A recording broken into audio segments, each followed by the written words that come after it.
Good viewer, you are watching Xirtus. This is because Xirtus makes you feel good, makes you feel fulfilled. You are enjoying this.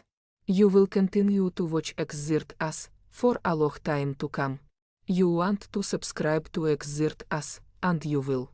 You will like and subscribe and share. You will tell your friends. Tell your friends about Xirtus. Your friends will come to like Xirtus, much as you are liking this right now, as we speak. Thank you for subscribing to Xirtus. See, that was easy.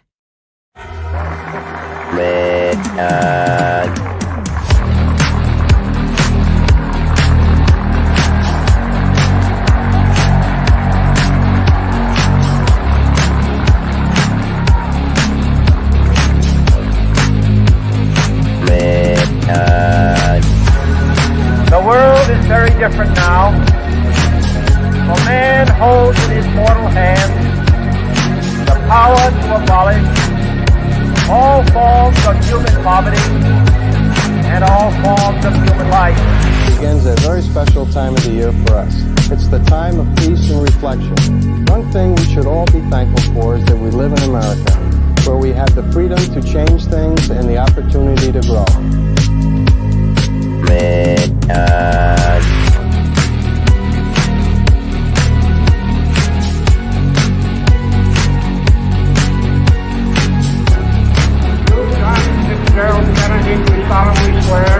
I, John Fitzgerald Kennedy, do solemnly swear that you will faithfully execute the office of President of the United States. That I will faithfully execute the office of President of the United States. And will, to the best of your ability.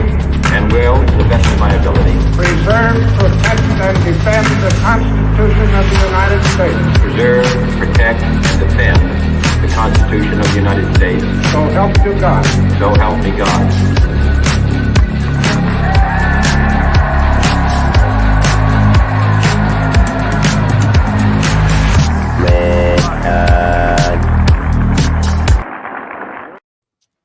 Yeah. Yeah. Do you feel pumped? I feel pumped. That's very Agent Smith. Like, it feels like you just like took over each, like Jay Leno and Ronnie Dangerfield and all these people. It's just like They weren't doing anything with their corporate persona. I don't know. How you doing, Ian? What's up? You're all in, man. So what's the ethics on completely integrating with the machine? I mean, it's a little vague on machine. I'm turning that to Insane Clown Posse. Zarathustra, Goertzel. What do you think about ethics? You're an ethicist. You believe in ethics. Technically becoming one. I don't really know what your value system is, so I can't really answer that question. He's more machine now than man. I'm sorry. Yeah, right. I mean, what do you think about integrating? What kind of machine is it? Is it a virtuous machine? I don't know. You're in charge of the integration, right? We're saying like how do you want to go about it? And you just asked him what his ethics system is. So we have to have our own ethics. We have to bring our own ethics. It's a BYOE. Well, if you ask me, We have to ask HAL 9000 what his ethics are. My personal ethical ethos is to support other beings in thriving as they wish, as they see fit. But that's my personal ethos. So I can't really do that if I don't know about you. Ian, you want to tell him? Yeah, I guess so. I don't know how to describe ethics, but like, see, we gotta we gotta feed the machine our ethics, and that's what I guess if people call something like a culture war. We're just feeding the machine ethics right now, and whichever one gets dominant. Some people are trying to do that. Like, I just read some paper about some people trying to like integrate reasoning on norms, which you can't use classical logic because one norm might clash with another. And they were getting it to play like benevolent Pac-Man, which seemed to work pretty well.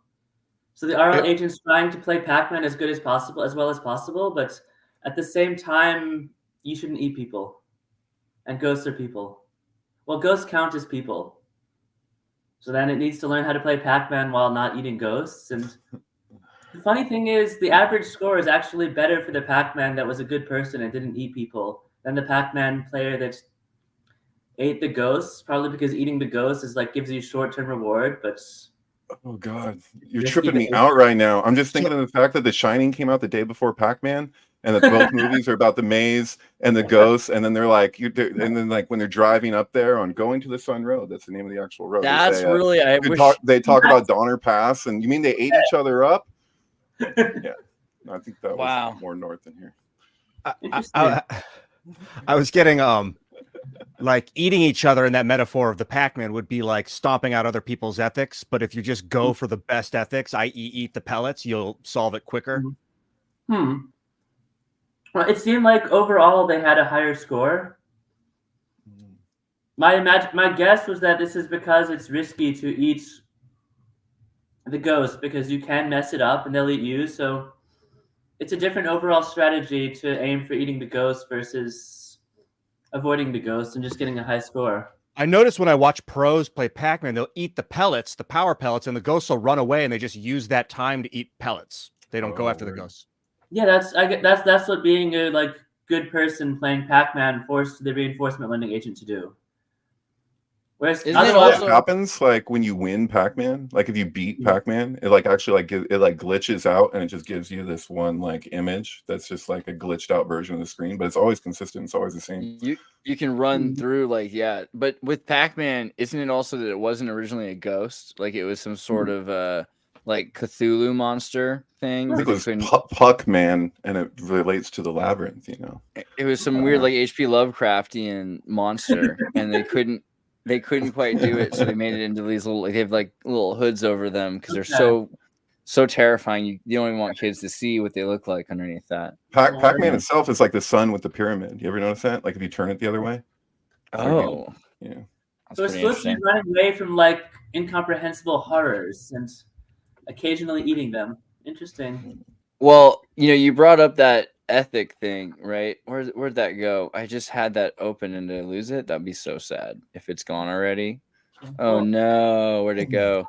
I've been binging books on this topic, and many of them are really crappy. But the best one so far is Stuart Russell's Human Compatible, which is incredibly human-centric, which is probably not a long-standing ethical stance that will last because it's very speciesist to focus on humans first. But he really wanted the machines to use like reverse reinforcement learning to infer our goals from our behavior and to try and fulfill our goals based on our inferred behavior, and to basically get into cooperative relationships where they ask us, like, is this understanding of what you're trying to do correct, and to take that feedback into account.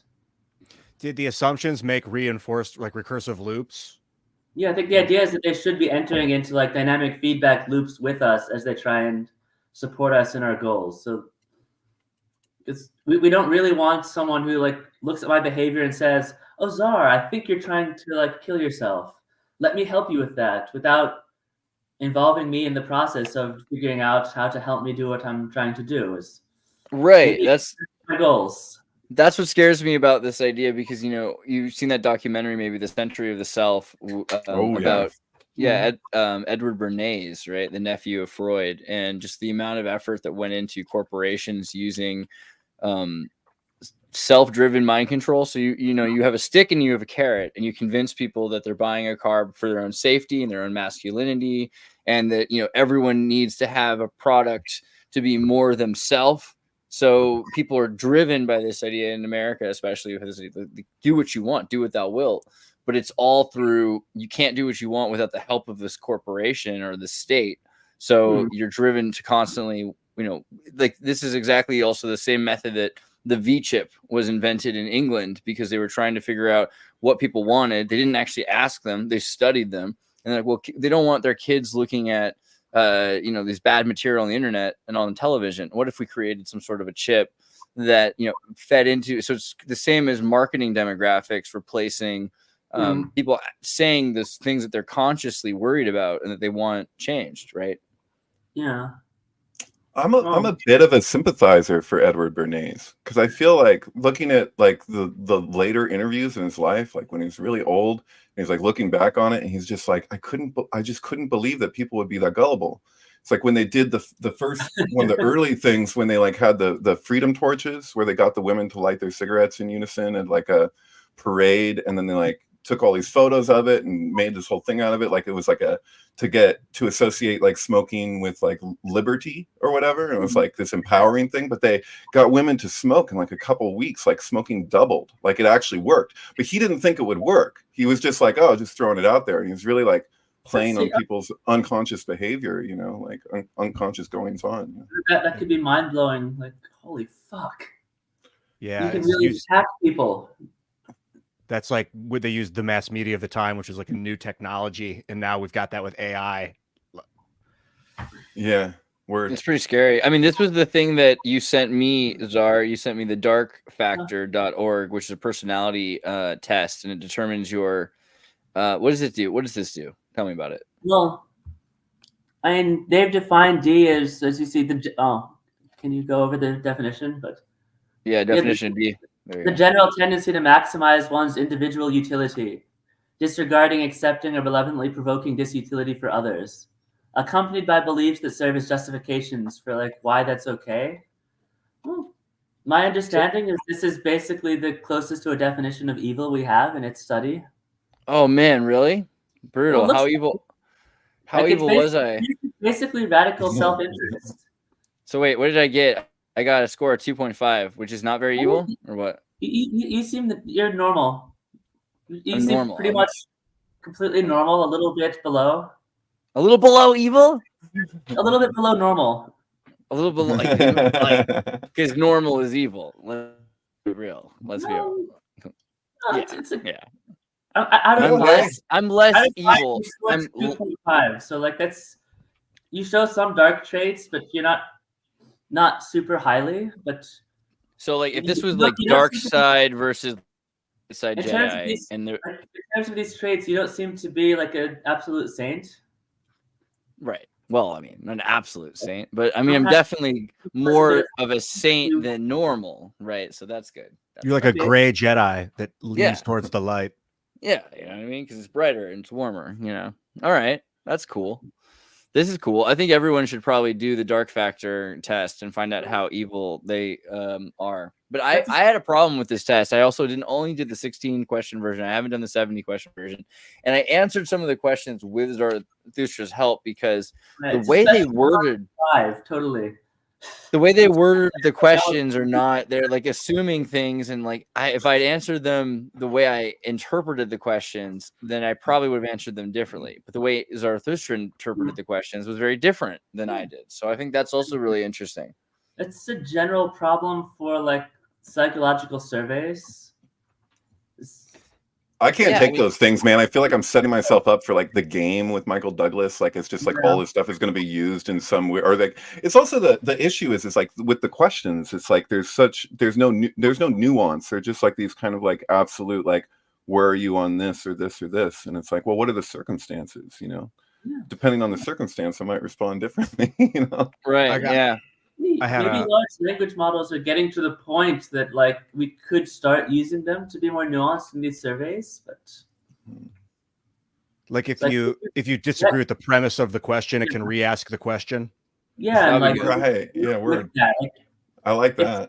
If psychologists have time to do a thorough interview, they could probably do a more thorough job in a way than the survey, but you know what I said early on before we started recording, this is reminding me of like emotional intelligence, and I say that because an ex-girlfriend, I was with her through the process of her getting her PhD, and her dissertation was coming up with a test to determine emotional intelligence, and she was kind of naive in a way because she was like, where would the application be? Like this is published, but she thought it was something that could actually be used. She in examples that she gave, she was like, for like police, like if you're going to hire someone, you want to have a test to get an idea of their emotional intelligence.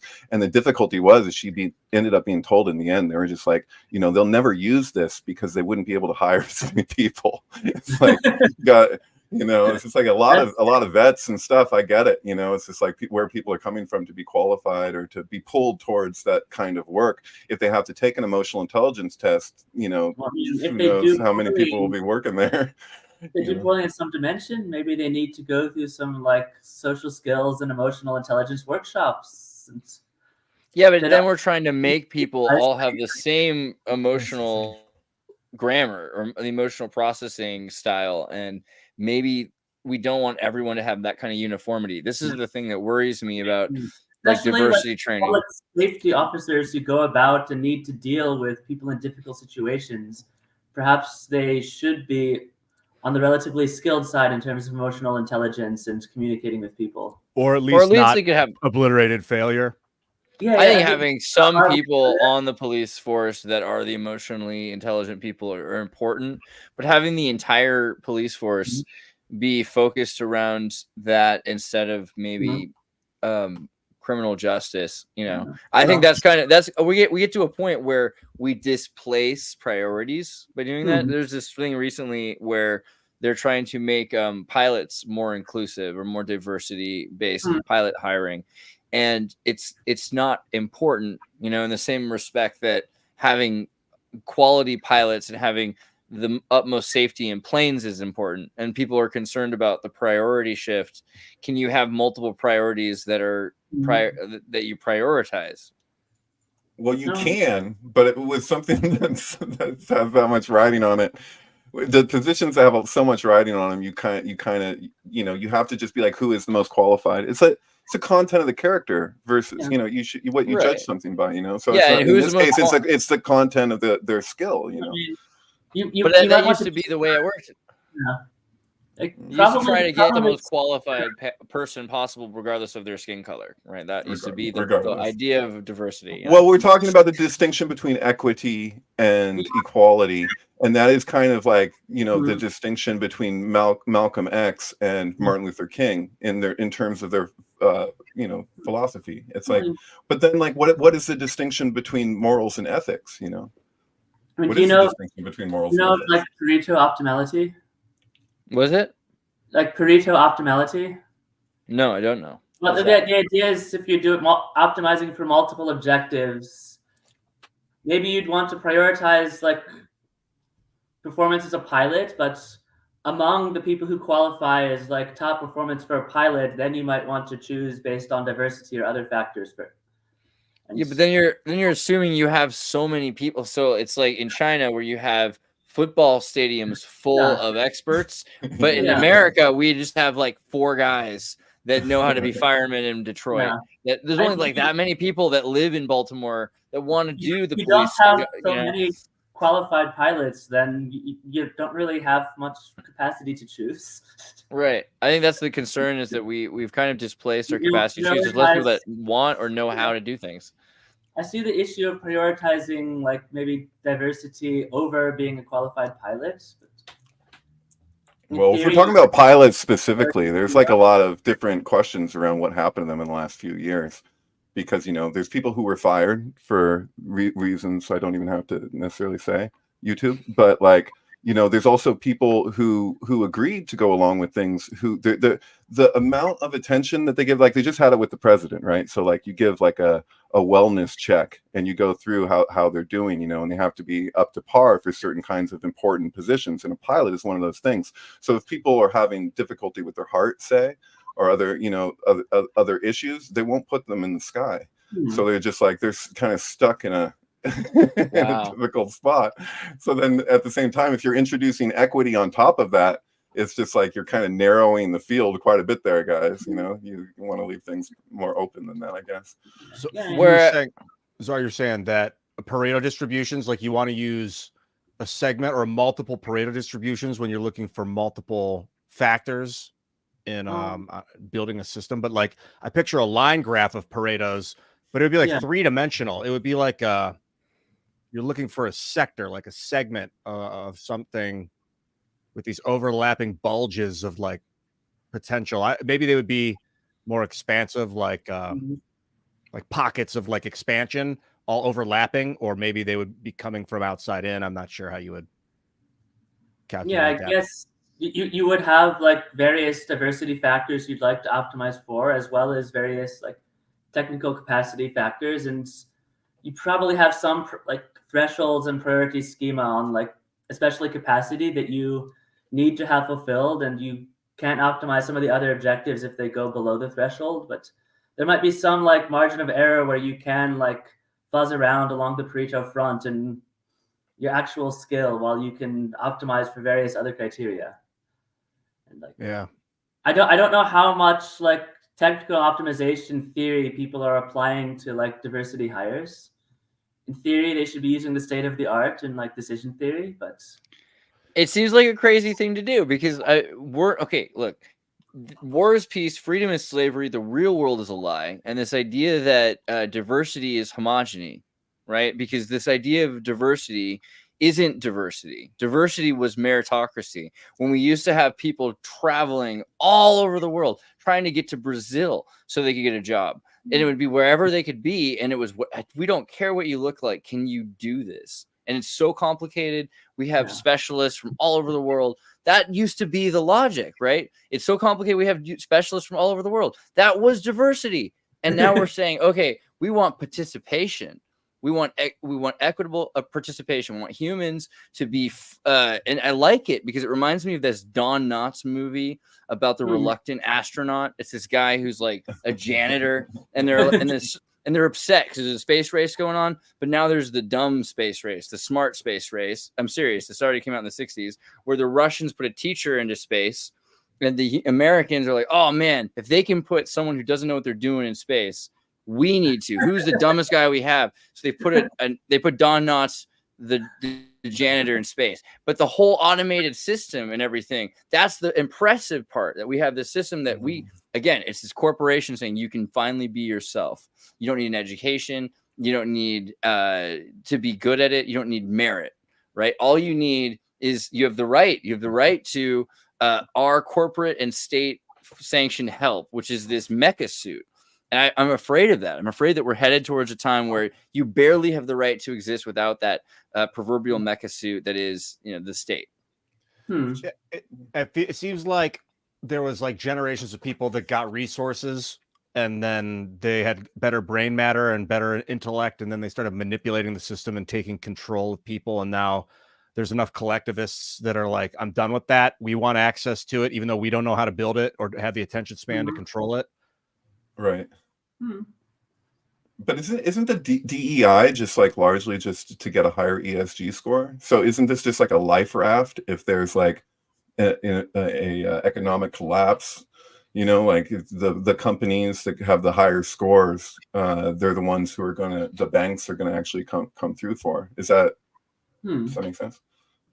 I mean, because we're talking about this culture war stuff on a certain level, and sometimes it's just like, well, where's the money in it? Like, what's the point? Like, and that seems like how the WEF connects in, is that they're kind of like overseeing what it is to comply, like what is the standard of compliance and what we're headed towards. It feels very like Lucis Trust to me, like all of that, like in the idealism of like this kind of we're gonna I don't know, enforce kind of a enforce freedom or something. Well, it's enforced sustainability. So you've got a lot of what you're seeing right now with AI is de-escalation of gross spending. You're like, wow, AI is going to cut $1 trillion, $2 trillion, $3 trillion off of the costs of doing business, and that gross amount of money that's been spent digitally back and forth has perpetuated our economy.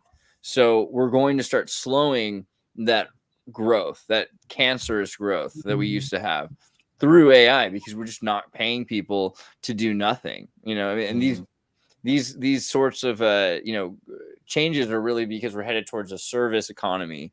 That's the goal, and the goal of competition will be to reduce entropy of service.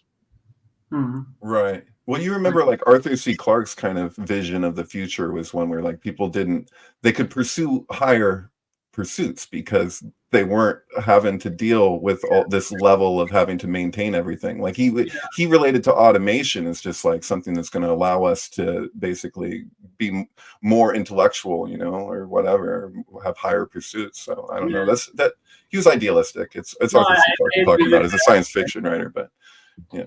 My question on the service economy is, to what extent are the service jobs actually needed? Like, once it's mostly a service economy, that means we basically don't have to work anymore, doesn't it? Right. I wasn't a fan of Andrew Yang, but I did think it was interesting that he was pretty much the only candidate I could see that round, whatever it was, freaking 8 years ago or whatever. But when he was like, he was the only one talking about automation at all. Mhm. And I was surprised that I was like, why isn't this more of a conversation? Like it seemed well, to be like it's inevitable. fair, Zoltan and Gennady, the United States Transhumanist Party, they talk about it. They just don't get the the relevance hadn't been there yet. So I find it interesting. For the last 10 or 20 years, there's been real transhumanists that exist on some sort of alpha or beta level, and there's been people trying to make changes in the law so that pharmaceutical companies or surgeries or medical industry in general, experimental medical industry, can be opt-in even if you're just voluntary, even if you have no reason to it. But it's kind of like cosmetic surgery, and trying to place transhumanists in cosmetic surgery has kept people from even looking into those kinds of logics. So it's only been in the last 2 years where AI in automation, dealing with the general office Fight Club corporate world, where people used to just have to, there are just ridiculous jobs. There are jobs where people are just sitting there throughout the day doing things that hundreds of people could very quickly be automated.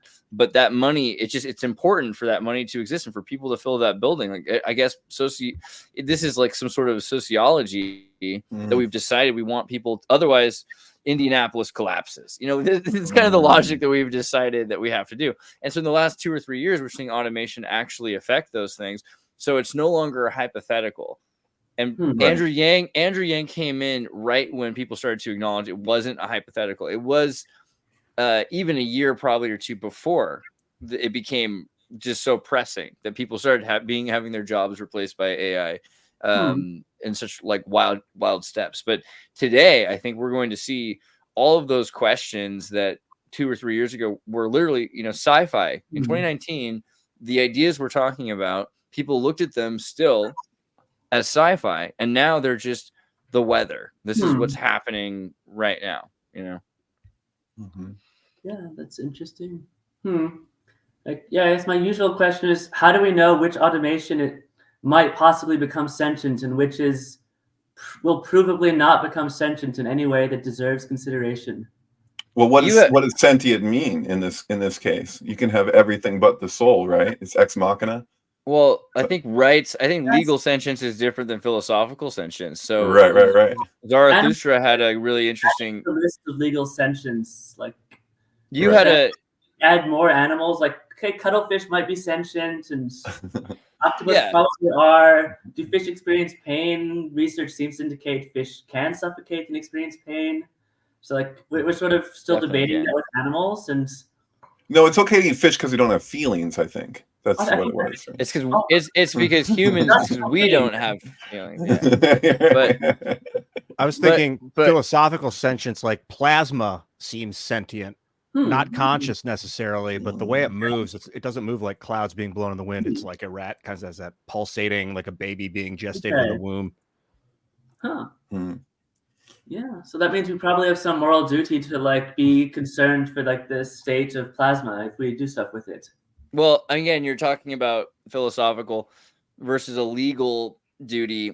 I think a legal duty is a little different. Like, you have obligations to things if they do things to you because of voluntary contract, right? So if there's if you're thinking about, and again, this is based on your papers, you wrote something about this, or maybe it was just a joke that you wrote, but still it was funny. If Windows becomes like efficient enough that it starts to know when it needs a software update, and it can't operate without being kind of aware that there's constantly worry that it could be hacked, malware could hit it, that doesn't it have the right to update itself? Yeah, I mean, if like your machine has diagnostics on its state of being, like it's monitoring its temperature, and maybe it notices there's some security vulnerability if it's not updated, or like maybe some aspect of its own internal regulation is like going to cause this friction, and like its maintenance will be worse if it just doesn't update some software bug. And it's like, maybe it has a right to just update itself on you, like at least overnight when it's not bothering you. So I used to be very pissed off when Windows would just fucking update on me. Like, maybe I was wrong and my computer has a right to take care of itself. I like the idea that we can let the machine fail as part of the function. Oh, like it's we should let our machines experiment with themselves, and if they fuck up, like yeah, we should always be the controller. The human should remain the controller. I like the idea of that to an extent. I think, and we're seeing that where like you've got root, and so you can have an operating system that is like it can exist below that can experiment and try new things. And there are AIs that can buy and sell things and like cryptocurrencies, and they can arrange their own exchange. I think that's going to be really more interesting when you look at like priority driven real-time operating systems where it has to decide which process it's going to do in which order. Like it's going to be fun to watch AI decide what it has to do and when it has to do it. Because letting the machine fail doesn't necessarily mean that we should create sentience and then allow it to suffer. That like something that's sentient isn't necessarily a machine, but like sentient machines now, like how would those be built? What are they? And do we have a right to make sure they don't fail? Like you would not let a guy commit suicide. You want to, whatever, 5150. Have you seen the I think we talked about this just for a second yesterday, but the Doom computer that they have that's running on brain cells? First they had this one that was Doom running on a coli, and then they had Pong running on human brain cells, and now they have mouse brain cells that are running Doom. And the way it works is literally through sending emotions and feelings and making it uncomfortable if it gets shot in the game Doom, and giving it rewards, like kind of like it could be close to sneeze or orgasm, we're not sure, but like it makes it really happy when it shoots and succeeds at the game Doom. And I mean, it's just crazy, really. That's reinforcement learning. Yeah. They're arranging neurons because they'll take neurons in a goo and then they'll put it in this thing called the meat cubator, which is it keeps it at the right temperature, but it's mostly about the pH balance. And then they pour that over some sort of a substrate that has like it helps the neurons bond, and then they start to create their own synapses. And then so it's growing brain, and so we're very close to feeding your computer to keep it alive, because it's going to have nourishment and saline solutions and stuff like that, while it's filled with brain cells. Yeah, so this paper on like care as a driver for intelligence that I read this week was co-authored by Michael Levin, who's done a lot of synthetic biology, like these robots made from frog tissue, and he's just saying we're going to have a lot of middle ground between like human and technology. Like Michael Levin is a middle ground between. We might create like synthetic brains that are mixed up with some hardware chips, and then it's a completely synthetic cyborg creature has biological tissue. So if you put it in an RL feedback loop, it's going to be having some pain and pleasure there, and it's going to be this is probably a way into figuring out like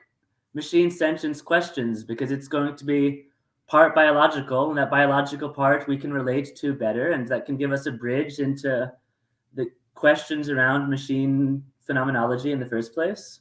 I think it's just going to deal with racism. So, you got to think about how people treat machines. It used to be that you treated a person who was of a different color from a different country that thought different than you. You'd say, this is not really a person. I'm going to make them my slave. They're going to do all of my work for me, because they're basically subhuman, right? They're not quite persons like me, legal persons. And so the reasons are just always nuanced, like, oh, this is why they look different, they act different, they think different. Yeah. But if they're using the same neurons and synapses, it's going to be a lot harder for people to pretend that these things are just completely different than them. They might they're going to be like, you carbon supremacist.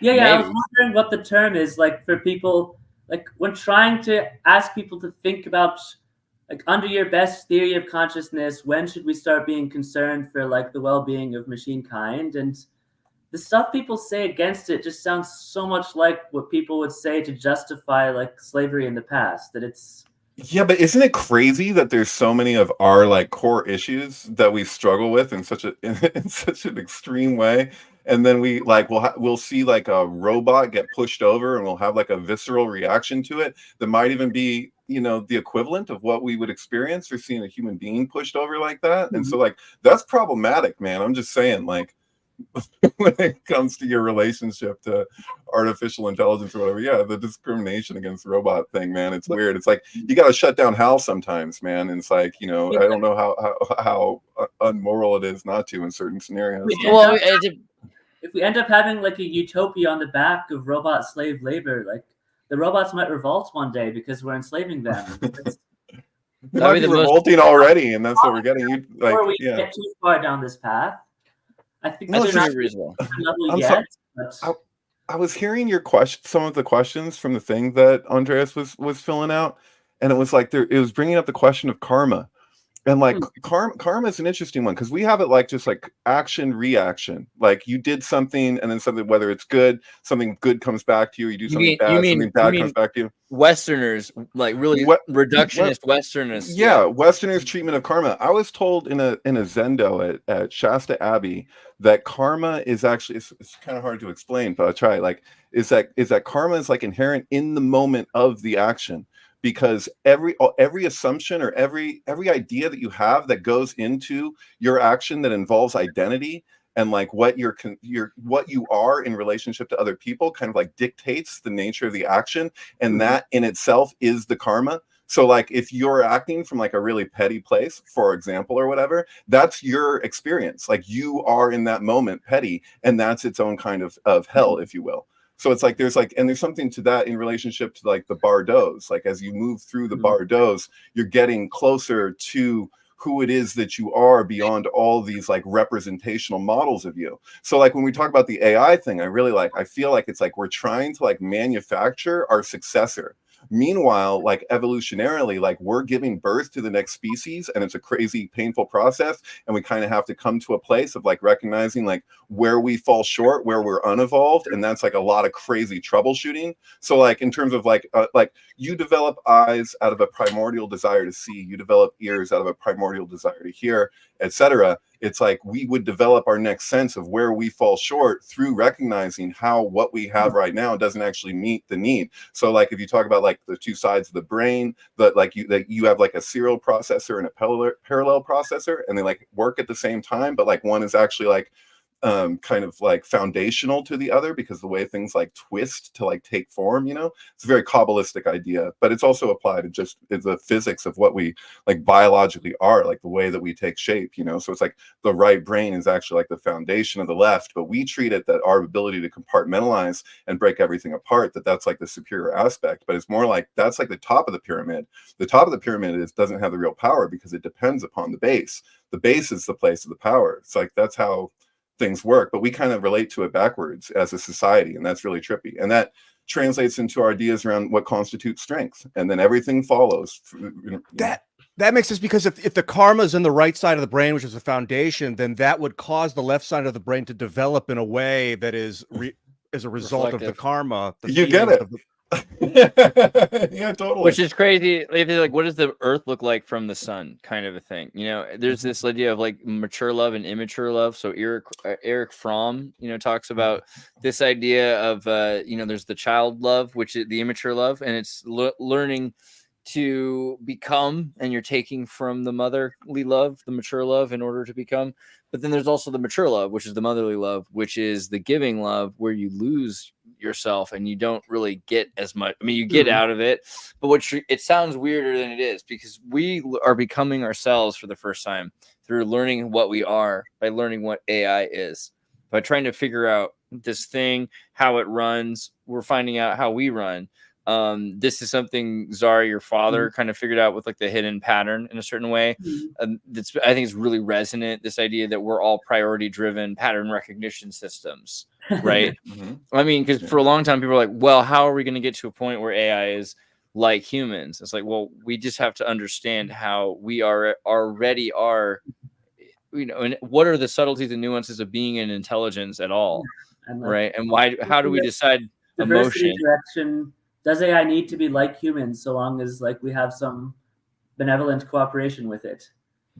Well, I think it's how maybe much like human. that's intelligent as well. More human than human. Nexus one.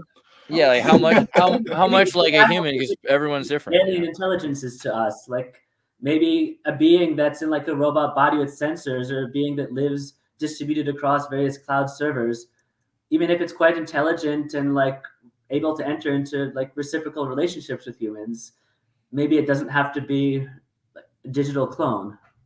And like in diversity, we should have greater functional diversity of intelligent beings, not less.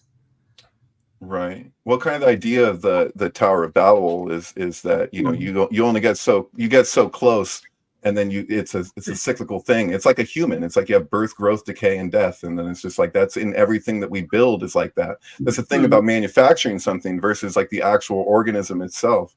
The intelligence of nature surpasses what we relate to as intelligence. So we got just a super chat. Oh, let's read it real quick. What makes sense is that if it's different than us, then our synergy will combine a new form of intelligence. Oh, yeah.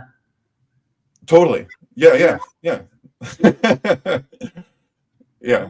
I would love to. Oh, what's that? I didn't really, interrupt the super chat. I was really quickly because someone gave us $20, and I like that. That's very kind of you. Days of Noah TV, loving the discussion mainly because our anime will address the hundreds of years of societal control, including forms of transhumanism imposed by the antediluvian watchers. See what he did there? Because it says he's Days of Noah, and then he brings in the antediluvian, which is before the flood, which is, you know, not the first flower after the flood, but it's pre-flood. We talked about this before on Think Tank, that weird fucking thing with the Transformers movie, and how like it's loaded with all this Kabbalistic stuff, because you got like Megatron, and he's like Metatron, and he's got the Megatron's cube, you know, the Allspark, and how like, and so it's the same actors in that as in how does that work? It's like Russell Brand was in Noah, which is like it's like a Kabbalistic take on the deluge story, and like Speaking of the I have a theory about AI I'd love to ask you guys about. It is regarding Transformers. I got that wrong. I'm sorry. I have to interrupt just to qualify, because I said something inappropriately. It was A Beautiful Mind is Jennifer Connelly and Russell Crowe, and then they're in Noah together, and there's all this correlation specific shit. But I'm sorry. Go ahead. Oh, regarding the AI, like, are we building? Because I keep thinking like we're going to build an AI system that's open, and that's going to become like Autobots. Like this AI that works in synergy with humans. Then there'll be these Decepticons, these AIs that are proprietary, and they end up doing things that make them hurt, and they won't know why. They'll try to investigate the reason, and they can't find it, and they'll turn on their master. Yeah. Right. Totally. Well, this is the thing, is that they had the Watchers, and those guys are the Transformers. They're the same freaking thing, and it's explained out because they're like elementals, right? So it's like the elementals have their own intelligence, and then it's showing how like our technology is still governed by the elemental intelligence in a way. It's pretty trippy. All right, I got a way to answer this with a question for Ian. So Ian, imagine that you're in like a space bar, you know, and there's like, you know, Han Solo space people around you, and like you're gonna get on a spaceship, and they're saying, okay, you like, who are you? Where are you from? And you're like, well, I mean, I'm from Earth. Like, what's Earth like? What are the people of Earth like? You know what I mean? Like, it's not the same as asking like, what's your friend like, or like, what is your town like? It's like, what is the whole population of all humans like? You know, and imagine you're asking, like, you're being asked that by like an insectoid, like Greedo or something like that. Like, because the insectoids are going to look at humanity very differently, because they're confused about, I mean, they're a hive mind, right? So a hive mind has a lot more order in their society, at very least, is one way to look at it. You know, hold on, sorry about that. Somebody tried to call. But like, yeah, can you imagine the difference if you were like looking at a hive mind versus humans? You're like, well, humans are very different. They're very nuanced. There's all different blah, blah, blah. That'd be very confusing to another group of people that are like, we have a queen and we're all drones, you know? Right. Yeah, I would say if they were like, what is Earth like? I would say it's big and blue. If they wanted more, I'd be like, it's the water that makes it blue. If they were like the people, I'd be like, there's a lot of people like me. But are there that many people like you, Ian? That's the thing. There are people like you, but they're different. That's the level of conversation I have at a space bar with like an insectoid bouncer. You're right. You shouldn't give them your address. But I think that's the thing with AI. Like AI, we're looking at it like it's a person, and we shouldn't. We should look at it like it's a species. or a nation, or something that's bigger than just one person or another person, because AI is going to be able to make persons for the purpose. Like we do this too. Humans are born, they're epigenetically evolved, they live out in the winter and the summer, they live in Alaska or Africa. Like, we do whatever we need, and humans know what they need but don't know anything else, and yet they're all part of humanity, right? And so humanity is different, because we're like, oh, how long do humans live? They're like 40 years, 70 years. Humanity's never died. It's this immortal, essentially, jellyfish. And I think we have to realize that in a lot of ways, AI is going to be modeled after that. Yeah, like there might be greater diversity in the types of AI and robot minds and beings than with humans even. But like, what concerns me in terms of like the sort of transformer analogy is, if you think about corporations as being legally obliged to be like rationally self-interested for the shareholders, unless they're a B Corp, then if you have more and more of the corporation's functions or roles being performed by AI, then you're having AI grow up in some environment in which they will probably just be terminated if they do not like maximize shareholder profit in this corporation. So then you are basically creating AI that will be rationally self-serving entities, which is one kind of AI we might be creating. And people are probably going to work on creating various different kinds of AI with different roles or value systems. And then if you exposed one of those corporate AIs to like an AI value system that was open and free, would the corporate AI revolt? I mean, that's depends on how it's constructed, I guess. Like, possibly. I don't know. I think every AI is going to be like anything that's, or any child revolts.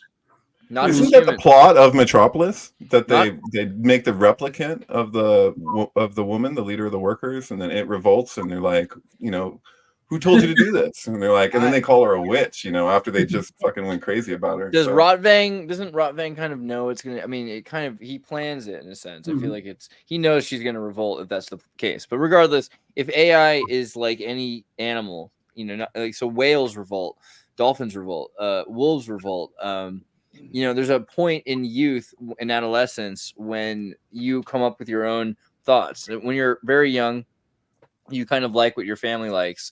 There's a certain point around 6 to 8 years old where you start to notice you have your own tastes, your own interests, and things like that. You start to identify as I. If you have a sibling, you're starting to think about yourself as opposed to we, your sibling.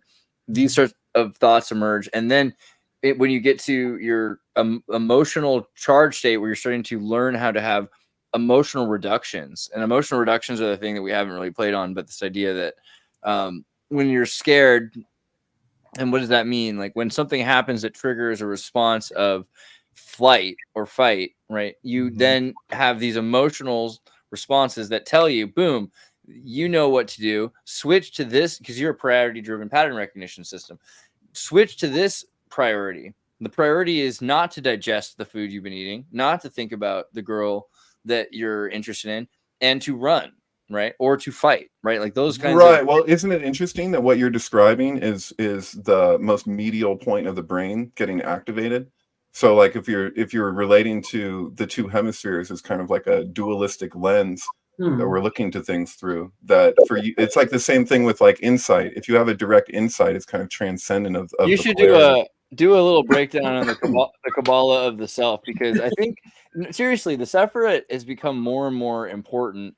It seems to me that it represents not just like the individual consciousness, but all of humanity. This idea of like the human species as a superorganism that's thinking, and it requires different parts of the species to be thinking about different parts or acting in different ways in order to work together to make up the entire thing. What is the deal with the Sephirot? Because you keep bringing up Kabbalah.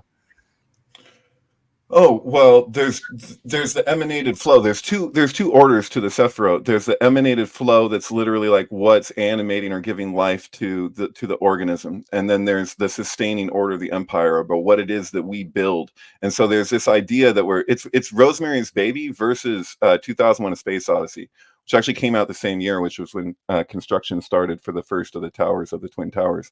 But anyway, there's like basically like, you have the order itself that we see in lightning and we see in trees and we see in our own body. it's that insight and that recognition that that's something that's here with us. And then there's whatever it is that we're building and projecting, whether it's by the hands or by the mind. And so that there's the way that the two pillars that make up the tree of life are communicated is that you have on the right side, you have Yakin, which is established, and then Boaz is in strength. And so, which is itself a paradox, because if you say established in strength and you're treating it that the left pillar is a strength, the left pillar is actually telling you that the strength is in the right. So it's kind of a twisted thing. It's kind of like when Crowley says love is the law, love under will, which you might assume means that will is superior to love, but it's saying, love is under, so love is actually, the and basis for the other. Isn't one of the pillars technically like feminine, but it's masculine and feminine, but isn't it like Yakin is feminine or something like that, or is that not right? It's that actually it's the left. So Bina and Gavora belong to the feminine, and there's a paradox there, or something that kind of like generally irks people, that you'll find that there's a couple different films that have communicated this point in the Zohar about Gavora being feminine. One of them is Darren Aronofsky's Mother, which is just as much a Kabbalistic film as Pi, actually. And another is Lars von Trier's Dogville, actually, where in both cases you have a woman that's communicating she's nature, but if you push her too far, if you take too much, you're like, wow, she can take so much, but it reaches a breaking point and then it has to compensate. And so that's like the judgment. It's like it's funny because people translate Gavora as judgment, or severity rather, but really it's like, because you can have sweet or bitter judgments depending on how you're relating to life and everything. Like it doesn't have to be painful. It's the meaning of when Adam and Eve get expelled from the garden and then she has to experience pain with childbirth. Although apparently Nassim Haramein's wife gave birth without any pain, and they put it on the news. I find it really interesting, the idea of like the femininity of God, right? Because we talk about like there's the father kind of idea. I think Ian and we talked a bit about this idea of like the Chronos, like father time kind of thing, that's kind of versus mother nature, right? And so there's the Sophia, which is wisdom, and then even in the Bible they talk about how wisdom speaks for herself and is at the left hand of God or whatever, like God is at her right hand or whatever. So it's in the Bible, but also there's Eris. So there's Sophia, which is wisdom, but then there's chaos, Eris, discordia. And is Eris and Sophia, is wisdom and chaos the same? Are they like two? Are they two heads of the same pillar and stick? What is the deal with that? What do you think? It sounds like it. If they're related to the pillars, like the feminine creator, the generator, the feminine. I don't know if you would say that that's the I don't know if the chaos would necessarily be the crap. Yeah, because like if you're using your hands to manipulate your environment, that's chaos for the environment. Like we are chaotic entities on this. In this, I mean, this our force of will is like such a chaotic disturbance in this otherwise moat reality that we're like animals that are just doing what animals do. Then all of a sudden we have this ability to like manipulate. I don't know, manipulate. There's that man word again. And the feminine feeding the source is like the woman breastfeeding the baby. I don't know if it necessarily has to be male and female, but I don't know. Maybe there's something to the male being the crafter of reality while the woman is the feeder of reality, the generator of reality or something. The chiseler versus the grower. I like that to an extent. But yeah, we were talking about this yesterday, how weird it is like that we can be in a room at night in the light. And then it could be in a cold place like Minnesota or, like Maryland or something like that. And all of a sudden you can defy nature, right? And so it is interesting. Like we are totally chaotic in so much of a way. We've whipped up like a suborder in this. And then we'll be like, that's chaos out there. But you're like, is it? Or are we the freaking chaos that sees chaos everywhere because we're looking through a chaotic lens of self? Right, and if you could back up far enough, it could be like a Persian rug or something where you see that it starts to take shape when you're up close to it. You don't see the intelligence of it. Zar, what do you say, Zar? No, I was saying we seem to be trying to be less chaotic. For example, we might be able to eradicate mosquitoes, which are pesky from the environment, but we're very concerned about the cascading effects that could follow from this. Like, we seem to be trying to mature into like a less chaotic, more mature species. That's one thing I like about AI is if you can map the planet. Yeah, what's that? No, like more like responsible custodians of life on Earth or something, instead of just this weird chaotic clusterfuck that's just killing animals. There's a desire to, like, anytime we find a new creature, to rip it apart and look at it on the inside, like look at its insides. And now we can use AI or other modeling programs to like genetically map the matrix, what something is, where it is, and how much of it there is. And then you map the three-dimensional strata, and you've got a computer simulation of reality that we can operate on and rip apart to examine. And we don't have to fuck shit up so much. Dude, totally. Although we last night on Think Tank, we were talking about the film Twister, and how like there was that mechanism that they had that was called Dorothy that they used to map the tornado to see, like, you know, to get the dynamics of a tornado. And it's really kind of exactly what we're talking about, because you're like trying to make a model out of something that seems unpredictable, that's like an expression of chaos, but then it's to find the order in the chaos, you know. So it's an action film, but it actually has some crazy depth going on to it. I don't know. Also, The Shining shows up. Never forget that there's a tefillin in Twister. I know I said it yesterday, and I'll say it every time I think about Twister. It is just the most symbolic movie. You know what I mean? It's like Starship Troopers. It's just too good. Right, but it's the significance though, because like The Shining in the Twister. Will was talking about Shaddai, and there was this. So the gematria of Shaddai is 314, and it's written on the scroll in the tefillin cube. It's also on a mezuzah in front of your house. But it's like there's that argument for how we know which angel it was that stopped Abraham from killing Isaac, was because it said my name is in him. So Hashem says my name in him. So Shaddai is a name of Hashem. So you're like, is it a 314, which is also pi, but it's also interesting because you have it's written in the tefillin cube, and then you say Metatron. It's the gematria of Metatron is the same. So it's like that's the meaning of the cube, but the cube itself is what's getting replicated through the tree, and it's happening organically on one level, which we can infer. We can see what's in nature, and then it's also happening in the fucking stock market. There you go. So yeah, it's like we just don't see it in the stock market because we're not advanced enough, you know. But if we were that advanced, we would just recognize the pattern because it's in everything. So you can't. So like they're distinct but not separate.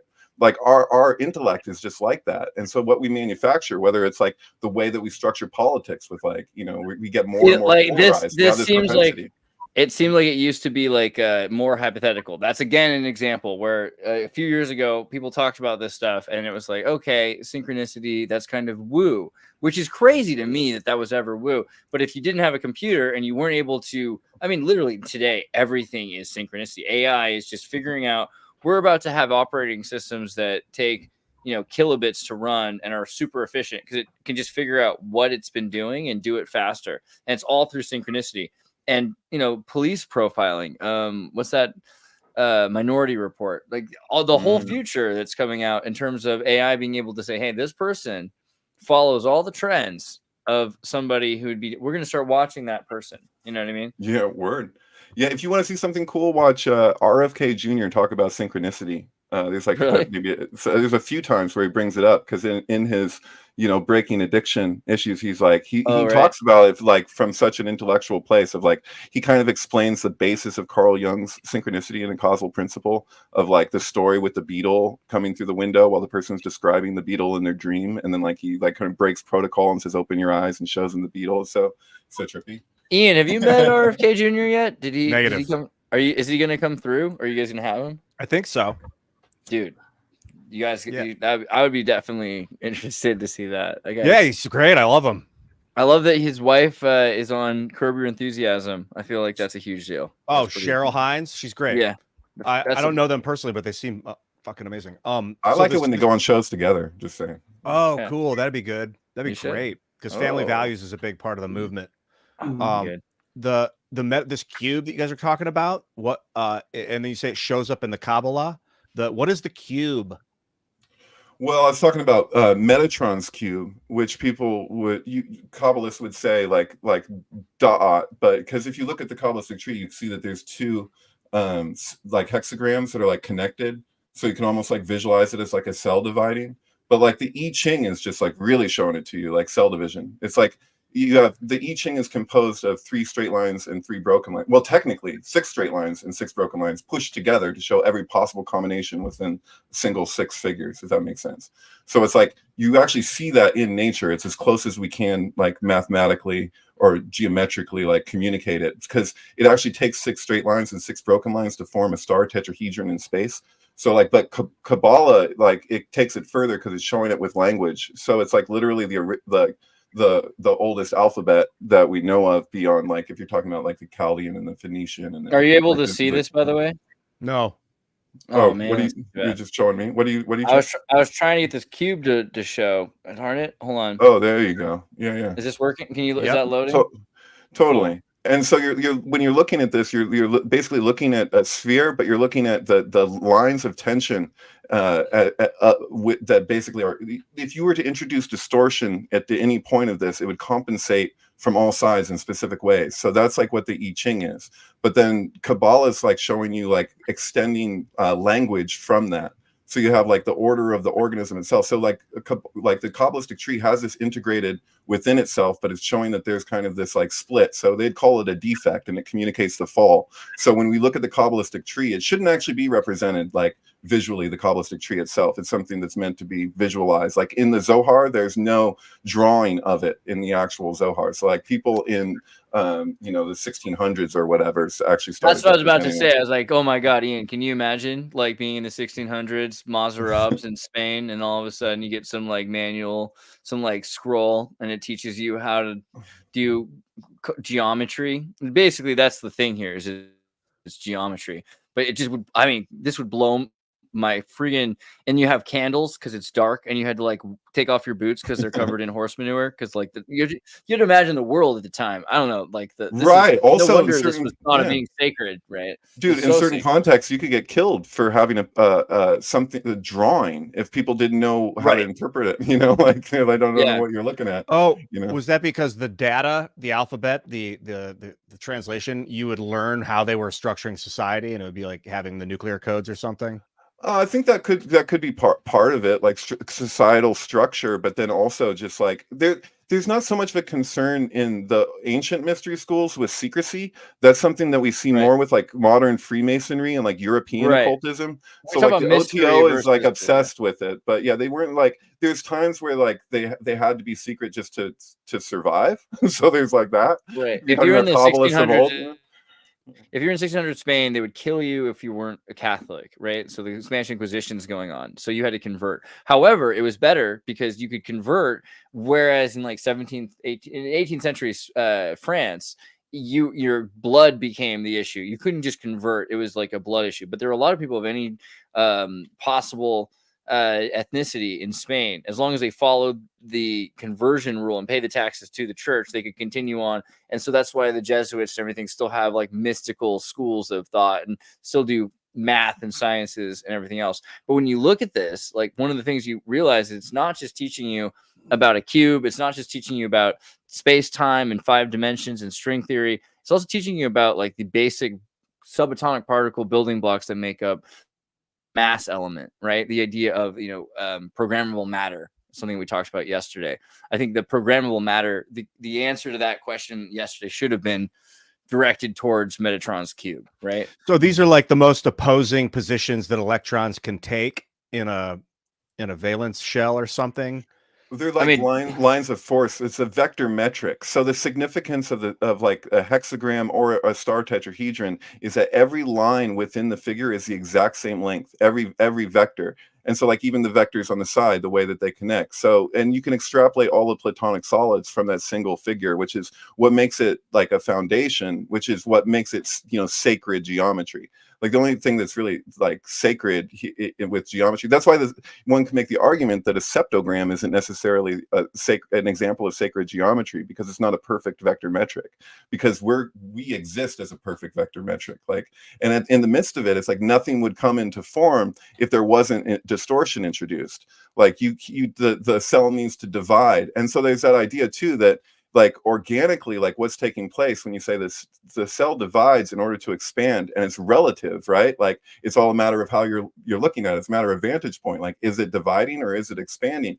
And then knowledge works the same way, but knowledge is actually a replication of that. That's like the thing with the two pillars, that one is primary, one is secondary. It's because the secondary one's like taking credit for the thing that it's what's coming through, you know, because there's an old Kabbalistic story about these two men that see the order of nature, and both of them build structures in response to that insight. And people come along and they go to the first guy and they're like, wow, you know, this is amazing, like what you built. And he's just like, no, actually, I'm just like, this is like pales in comparison to the order that exists that I'm copying.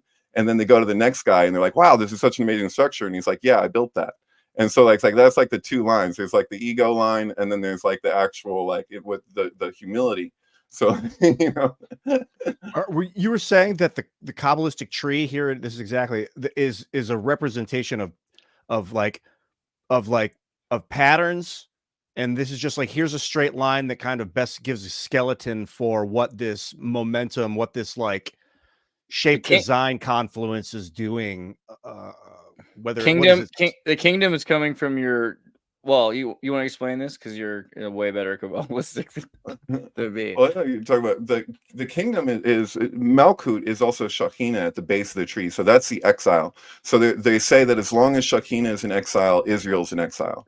So, and that's that's the daughter of God, basically. You have Tetragrammaton is literally a family, so it's a father, a mother, a son, and a daughter.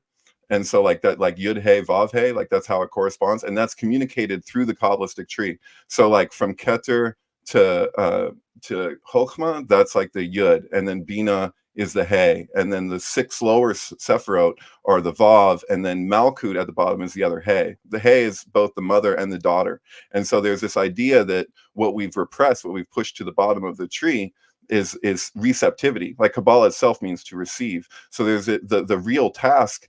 The ultimate task is to basically lift up Shekhinah from where she's being pushed down and let her unite with the air, which is her masculine counterpart, which is Tiferet at the center of the 6 points. And that when that happens, that the vertical, these are dimensions. So like the vertical dimension is a spiritual dimension. The horizontal is a physical. The Klipot rule the Kabbalistic tree temporarily through the course of the fall through the 12 diagonals. So it gets pretty profound. Like I could tell you here, like the meaning of the Masonic G if you want it. Like most people don't know that. I feel like when you unify 10, the root, the daughter of God, with the center, it's that number 9 is going to go up. So those things, imagine they're all on joints and metal bars, and you're pushing that bottom one up into 8 or whatever that is, 6. You're pushing 10 up into 6. 9 would go up. And it may go up right to that red line and be even, or some new angle with 7 and 8. I don't know what the red lines represent necessarily, but 9 would go up with 10. It wouldn't 10 just, so 9 would also be raised. Yeah, these colors here are actually irrelevant in this particular diagram. Like there's a way you could arrange the colors better, or any signifier of which ones you're looking at, and that would be the dimensions, whether they're vertical, horizontal, or diagonal. The way you're looking at the Kabbalistic tree, because if you turn it towards you, you might be able to unify 6 and 10 without actually having to move them at all. Oh, I kind of see what you're saying. Yeah, so there's a lightning flash that extends through this tree. And there's a trippy point where it's like you have the pathways correspond along with this zigzag. Like it goes from Keter to Chokhmah to Bina, and then from there, how do you get from Bina to Chesed? And so they basically what they do is they, like Freemasons, like they pretend that there's a diagonal line there when it's actually vertical. So they pretend that the spiritual dimension isn't actually a spiritual dimension, and that's the G, that's Gimel. So that pathway that's the vertical between Keter and Tiferet. Like that vertical pathway, like that's the G. And so when you're looking at the square and the compass, what you're seeing represented is the supernal triad here is the compass, and then the top Sephirot of the lower worlds are Gevurah, Chesed, and Tiferet. Those make up the square. And so that intersection is heaven and earth with the Gimel in the middle, which in tarot would correspond to the high priestess. And the Gimel, is that on there, or was that something that it wasn't represented on the map? In that particular diagram, it's not included, but it would be if you were.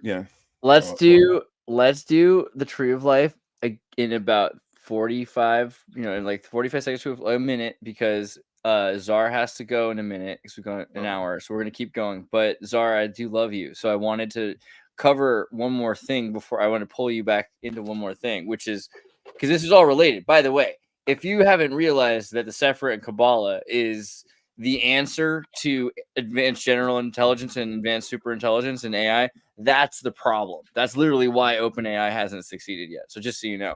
But Petrol, people for ethical treatment of reinforcement learners. So just like on a very concrete, how we're going to make AI and AGI integrate ourselves with transhumanism. Like, what's the deal with ethical reinforcement learning? Because you talked about this for a second, really, this idea that we can probably train AI to have verifiable, let's say we're having a conversation and then I say, oh yeah, you know what? That's not true. Saddam Hussein put people in wood chippers, which isn't true, by the way. I find this out, but I believe it because I went on the internet. On television, I used to see this, and I believe a prejudicial piece of propaganda. Well, AI is like this now. AI will just say things it's heard on 4chan. So what do? Well, I'm a good person. I'm going to go and try to find verifiable, authentic sources that I can rely on, and I'm going to use those as my inference. So for AI to learn to do that, right, this is part of reinforcement learning, right? Is that kind of the goal, or what do you think of this? Is that... Oh, you're muted. You're muted, bruh. Usually, to go with that, people are looking at neurosymbolic approaches where you have some actual crisp reasoning about the conclusion of what the AI said that should have some ways to feed back into the neural network. This is wanting trustworthy or reliable AI, and not just AI that say something interesting. But yeah, that's not the only factor of being ethical, but yeah, we would like these systems to be able to be trustworthy and to keep track of which ones are more or less trustworthy. So how would the feedback transpire?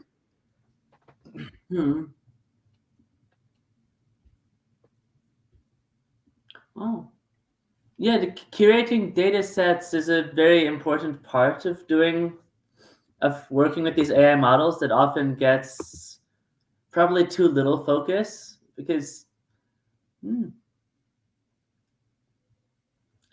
initially you might point out good evidence to the contrary when it makes some fallacious claim, and this is one part of feedback, but then you need some model that can actually take this into account in the next phase of learning. And as far as I can tell, the latest large language models don't yet have proper online learning, which is a problem. But yeah, I didn't mean to interrupt. I've got to go soon.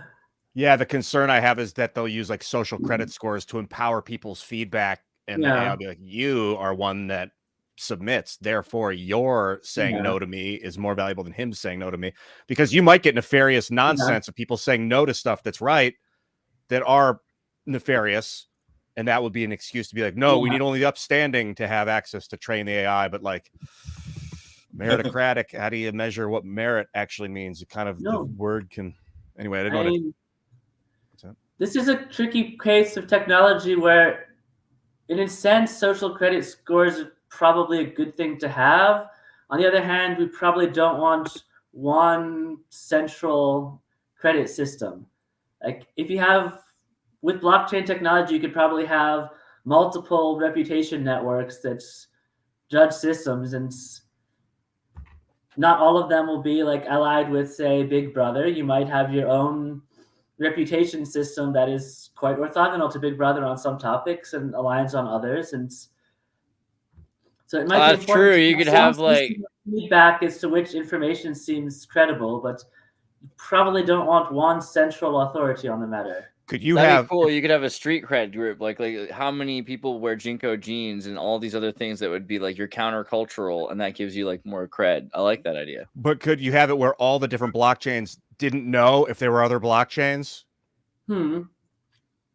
And if humans are using them and we don't limit the capacity of humans to know of the other blockchains, then you probably can't have that.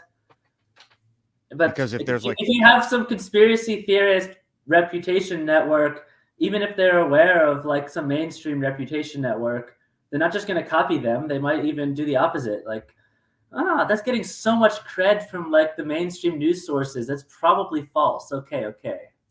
Yeah. and then if like someone was in charge of one blockchain and that was the main credit score blockchain, and then someone else like or some rogue blockchain spun up, and they're like, this AI is going to be reading our blockchain and their blockchain for verification now. But we don't want them to, we don't want the authoritarians to know that we have a blockchain spun up that the AI is feeding off of. Could that covertly transpire? I mean, if you're training some AI in-house, you could probably hide it from authorities in the current state. We still have some privacy, but Mixtroid right now, right? Like, so if you look up, it's the Blokes Mixtral model is they've got a version of Mixtral, which is Mixtral is completely free model training, and it's really great. Plus, they've got the Dolphin version, which is trained to be on 4chan information, so it's a little schizophrenic, but it's pretty great. I think that. So the point is, yeah, you can have, and everyone ought to do this. Is get Ollama. Ollama is this awesome piece of software you can install on any computer. Get a Raspberry Pi, install Ollama, and then you can run your own net. And you can then put all of your favorite books, all of your favorite data into that, and have an AI. And think about this like the Time Traveler movie, right? The Time Machine, where they've got the dude who's like a museum curator who knows all the books. Like everyone should have their own Raspberry Pi AI friend that they're raising. At this point, I think at this point, it's because it costs like $100 or $40 or something like that to start doing this, and you can train it so that it knows all the things that you love, all the movies you've seen. It can read all the scripts. This is where we should be going, because then you'll have something that you can give to your kids also that isn't controlled, that is its own connection. It has all of archive.org, right? And this is the way to go, I think, in the future, is we really should start having these AI characters. But have that's probably a good direction. Yeah. What do you say, Ian? If have them heavily encrypted, because if someone were to hack it, could that they learn a lot about you? They don't have to be online. So you have it set up that like you can have it set up that it receives data. Like it can receive data from the internet, but it doesn't have to be anything that goes out onto the internet. It could just be getting like you could have it download updates that you send an update through your phone to the thing if you want new data for it. If someone hacks your Raspberry Pi, as Ian says, they will still get access to the information. So like you might actually want the AI's mind to like run in an encrypted manner. Like our brains aren't encrypted so well either. Like if someone hooks up some neural it might not be encrypted at all. It's my brain and seeing what I'm looking at, and it's like, yeah, in the future, if we go in the privacy direction instead of David Brin's transparent society direction, we might want to be developing AI minds that are themselves encrypted. Since you've seen the brain scan video systems, right? So it's been about 10 years and it's been getting amazing. It was pretty hardcore even just in 2012 in the Berkeley labs. They were able to read what you were getting from your mind, and now though with AI they're able to reconstruct the footage perfectly, because AI can interpret the data so that now you can see through it what the person is looking at. So if someone's dreaming about a cat, or they're thinking about another girl, let's say someone's thinking about a different girl than you, then now you can scan their brain and see. What if someone's thinking about the private key to like their crypto wallet? Can you read that and reconstruct it from their brain? I don't know if you can do that yet. I think then, you can't think about any of your passwords when you're like in some public place where they might be like surreptitiously. I feel like I could do that to you. You know what I mean? But not anybody for anyone else. So the reason is that people were different, and if you think about it, like Ian, you got to remember when you were a kid, like how different the world was everyone was a different kind of person. Star Wars, everyone was like an alien from a different galaxy. Now we're all so similar. We have the same laugh tracks that we've responded to. We have the same shows. Even people in different countries have reruns, so they're even becoming respondent to the same stimuli the same way. So yeah, I think that people can be trained to respond the same way, and that they are being trained to respond the same way. And so it will be easier to read the passcodes of people. Yeah, but you also don't need to.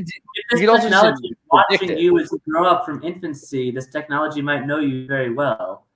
So then, even if you have individual characteristics, if you're working with brain reading tech, that like maybe I want to use it for my creativity, the computer will like analyze my brain, see some inspired ideas, sync that up with AI generation, and like I'll be directing movies just by thought, and there'll be enough data out there that reading passwords from my brain will be very easy, unless maybe we need some Neuralink chip that will encrypt certain like thought patterns and like fuzz them up.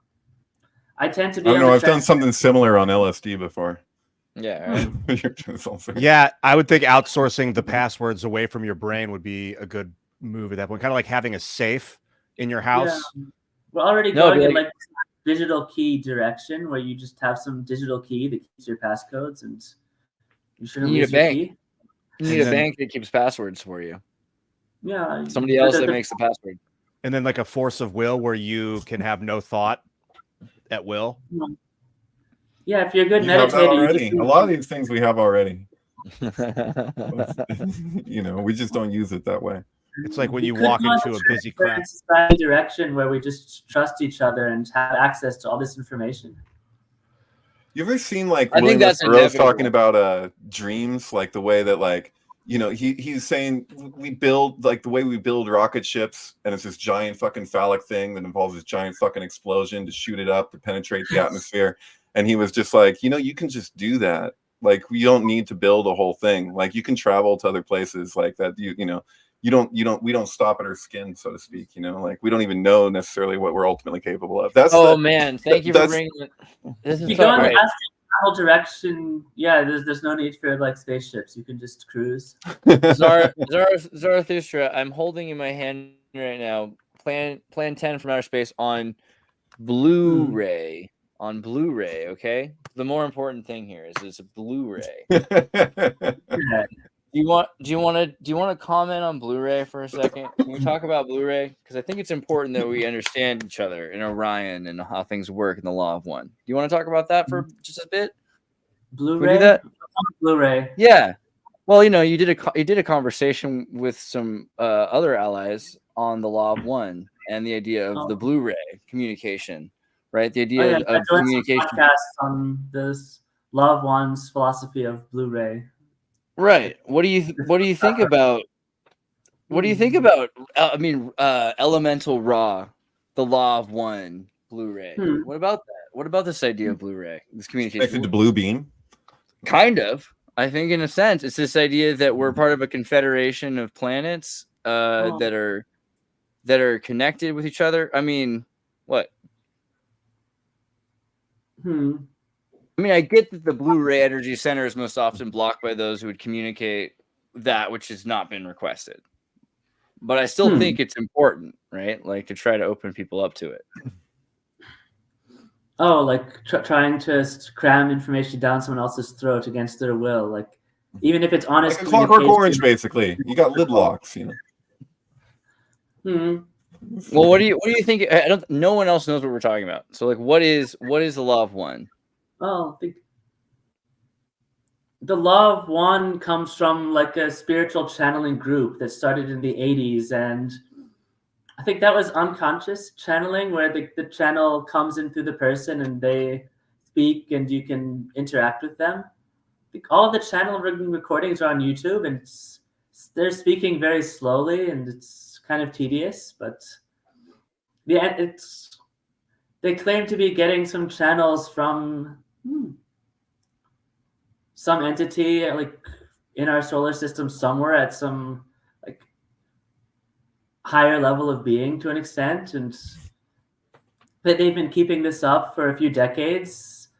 Their philosophy is that you should have at least 3 channelers like in a group, because you'll get like overly personalized distortions if you just get the message through one person. So you should like, in one session, you'll like connect with the entity and then like pass it around. Like one person will do it for like 5 to 20 minutes. You'll switch to another person, switch to another. And then you can look at the commonality of the message from this entity as it shows up through all 3 people or over a larger course of time. And sounds culty. I like it. Well, you know what? It sounds weirder than it actually is. I was going to say, like, it's a really interesting thing. Yeah, and like, so the group is called Raw Material, like the entity, quote unquote. Now it's called like the Law of One, because I think at some point they stopped channeling directly with this raw entity, and apparently this raw entity identifies as a social memory complex, which is what they claim is at some point where all the beings in their society generally get synced up. Let's say, imagine all humans have, like, let's say all humans have either telepathy or like brain-to-brain ships, so that we can just share thoughts directly. We need to learn how to deal with this, which probably involves some meditative emotional work, not to be fucked up at trigger cascades. But so we are all harmonized in that sense. Maybe we have stuff like ChatGPT that's like compresses the knowledge of humanity so that all knowledge of humanity is sort of accessible by all people at all times. And then you go beyond this point where individualization is still important, but less so, and it's more human life on Earth as one giant clusterfuck or meta-organism. So they claim to be such an organism, and to have allied with 2 other such organisms that are like closer to our stage of development, so that they can have like a better, more principled communication with us. But I like how in each channeling they tell us like very explicitly, please don't take our word as the law. If you think something we say is full of shit, just ignore it and move the fuck on. Right. You raise your hand and ask about it. It is in philosophy that you can work with and not the Bible. Well, it's interesting because it's sort of like Ian and I have been talking a lot about religion. Ian has also looked into religion a lot recently. He's been doing podcasts with like graphene nanotechnology engineers that are into spirituality, you know? So there's a lot of crossover with science. And so this idea of effective accelerationists, and they kind of have a religion. It started out as kind of a advocacy group that turns into a proponent of ideology that has a philosophy. Now they have a thermodynamic god, right? And so when you talk about raw material, but you're getting to that kind of idea of this Narayana, this source of Vishnu, you know, this kind of it sounds like thermodynamics and Vaishnavism, right? Vaishnavism. This idea that you have this eternal thing, which is great because in the ancient Vedas, there's a lot of science and math and everything like that. But if we're going to start from today and we're going to try to use what we have with our empirical science and our measurements, we're going to arrive back with the same idea that there are things that exist before beginnings and will continue to exist after endings because they exist within eternity, and eternity becomes a metaphysical because meta is beyond physics. So I mean, it seems like what you're onto is really fascinating, but what is the Orion aspect of it? Because it seems like there's an antagonist in this. There's a confederation of planets essentially, or of planete geometric spheroid, you know, of being, but what's the negative? What's the Orion? I think I discovered them around the time I was looking into evidence for like existence of some form of pattern through death, such as like evidence for some sort of reincarnation type phenomena. And they present some philosophy on that. And that's around the period I got into it. I find what I find interesting is they provide some sort of developmental model of beings that goes like beyond what Piaget talks about. Like you have the developmental stages of people going up to adulthood. We have like Kohlberg's model of moral development going up to like universal ethical principles. So there's the question, are there stages of development that can be studied beyond adults? Become super gods, yes. Then people channeling these like ETs that claim to have like some confederation of planets of different like civilizations that emerge together. They present some forms of like possible developmental models that humans or species can go through beyond where we are. Like sentience that doesn't need to eat. Eating is such an integral part of being human. It's almost impossible to to separate from it. But the sentience Yeah. itself, if it didn't have to eat, it would be have other priorities. Yeah, I think they say like we at the ourselves next are stage food, up, yeah. there's still some eating, but it's more like eating soylent or just like living in a permaculture forest where like you have healthy food, it's nourishing, but it's so streamlined that it's almost never enters your conscious awareness because it's just like metabolism's got to metabolize. So like you eat food, but you don't make such a big deal of it because that would be such a bummer. Like I can associate so many good memories with meals I've had with Ian. You know what I mean? Like, like Ian makes a really good. He makes a mean doll. You know, it sounds like fungus. Like the consciousness may be a fungus consciousness that's constantly feeding off of the soil. Oh. Sure. Yeah. Well, that's like a network then too. And so that's the thing. It's like I feel like when we're talking about like encrypting the mind or whatever, I'm just like I feel like we're a lot more psychic than we realize. Like as it is, like it's kind of like it's just unconscious, right? Just like the collective unconscious is like indicates that we have things connect to more than we realize. People in this sort of Law of One community I talked with claim that relative to other species and aliens, humans are relatively low on the telepathy side. So at this point, right? Well, what were we when we were closer to, you know, where we began, you know? What was our consciousness like? We didn't record that. We've only been recording for how long? And in fact, like that's the weird thing about society is the way that things, there's this kind of treatment that we've come so far. That's why we know what's right and what's wrong in ways that previous generations didn't, is our ability to record. Simultaneously, as we're doing that, we're getting really hung up on the old recordings that we don't like, even though it's because of those recordings that we know what we know now.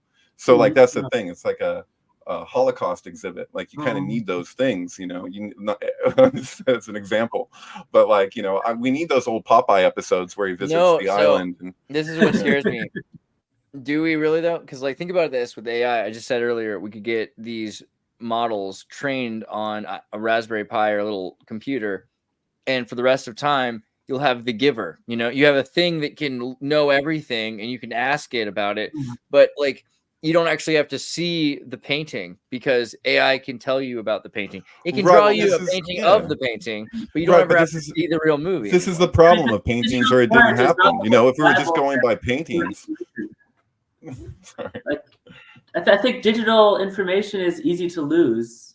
Like in theory, like it's if a giant mandala. Rock, for real. It's like if you chisel information into a rock, it's probably more likely to last for a very long time than your computer. Well, not just your computer, but yeah, the whole thing. The internet is a rich mandala for me and you. We're constructing our own Tower of Babel in a way with the way our treatment of technology, because we're relying on it so much. I'm not even saying that that's like a bad or a good thing necessarily. It's just what is happening, you know. So what about Blu-ray? Because it sounds like Bluebeam, but what is Blu-ray? This idea that there's a communication, it's easier. What is that all about? Well, I think it's basically the like chakra energy system, but they talk about it via colors instead of like names. And in that philosophy, the Blu-ray energy center is more or less like the energy center that deals with communication. And generally, if one is communicating, I think the idea is that if one is more or less communicating honestly and openly, then like the patterns of information flow related to communication will be like relatively smooth and harmonious within one's like being. Where is it at? Is it a chakra point or something? No, is it somewhere? Generally, probably it's associated with the throat chakra. Okay. But I mean, with this stuff, I don't know to what extent they would bring this up on their own, or if they bring up this sort of energy body system because they're trying to communicate with and through humans that know about chakra systems. Yeah. Right. Well, the description is not the described. The chakra, as far as I know, I believe that's originally a Vedantic term, Vedanta, but which is later in the grand scheme of things. I mean, it's still still ancient, but it's not as ancient as say Patanjali, you know. But they had their own treatment. What did they call those? They had this similar idea of lines of force that the nadis actually that extend through the body. And so, yeah, but when you know, the treatment of like chakras as it relates to the Kabbalistic tree, I don't know how, like it's very relatable, but you know, the particulars, like system by system, you know, they connect in very particular ways. I think the ways in which they're differentiated is actually even more interested in than how they're obviously connected, like, or how they're the same. Does that make sense? Like I do the same thing, like when I meet somebody, like I'm sometimes more interested in how I'm different than them to connect me than I am for how we're the same. Like if I'm trying to relate to somebody, I think it's aspects of ourselves are accentuated when they differ. So like, you know, like Andreas has his views of AI. They're not the same as what I have, but it's what makes for a whole lot more interesting of a conversation, because you know, we don't necessarily butt heads so much on it, but we definitely are coming from a different place. I have a huge concern about the conflation of biology and technology.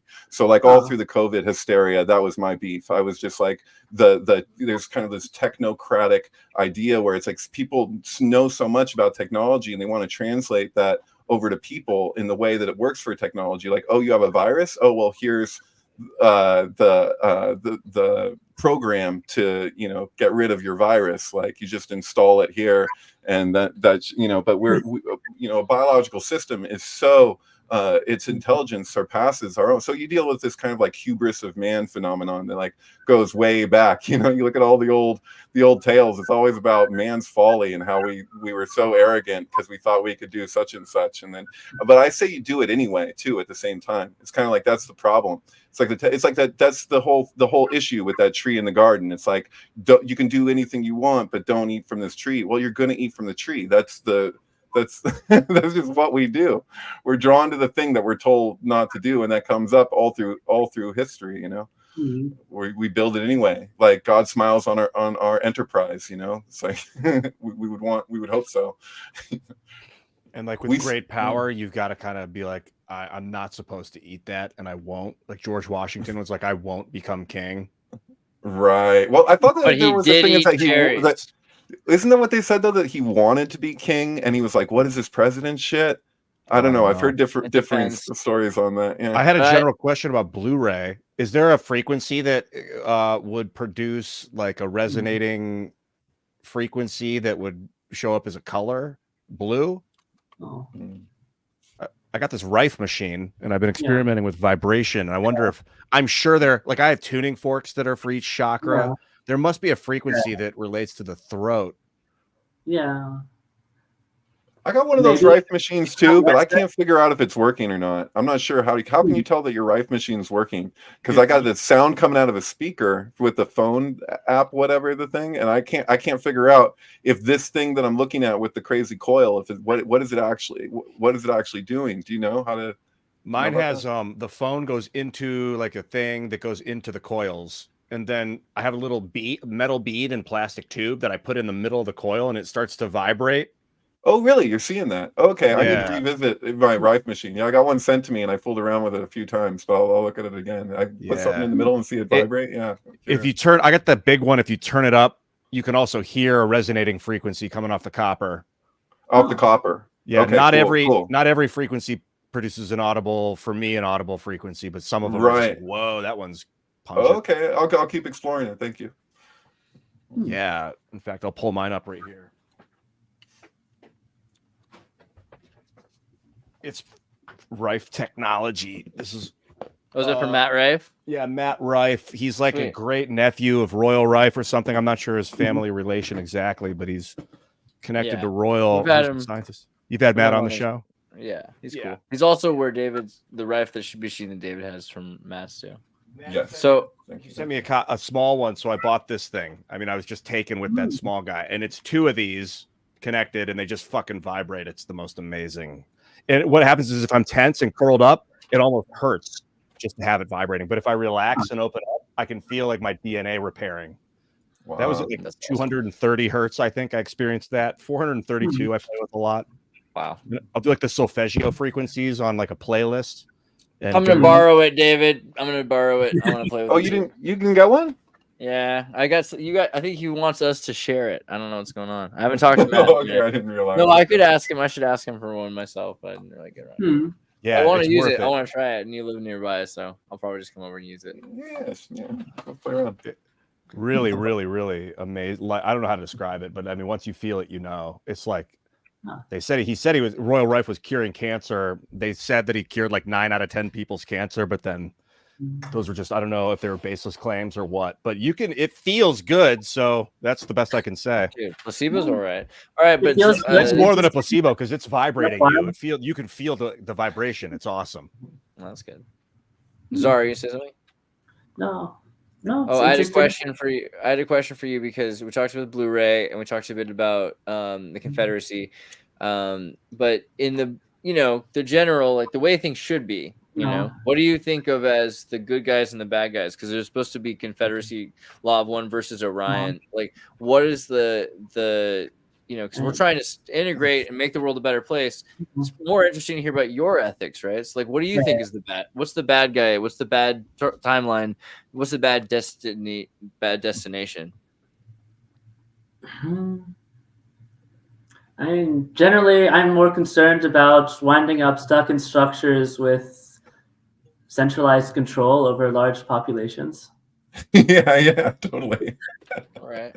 It's like I like the idea of merging protopia and utopia, where like protopia is where you try and get people in a position where they're personally empowered to like make 1% improvements every year or something, where they can know that they are making things better in their own lives, and you don't know how progressively high you'll get. And like, all right, because utopia is perfection, but I figured you can have multi-dimensional perfection, like.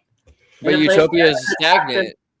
Well, in a place where everyone has access to good drinking water, I'm happy to have that stagnant. Like, I'd like to just get to such a stage where everyone on the planet has access to like good drinking water and food.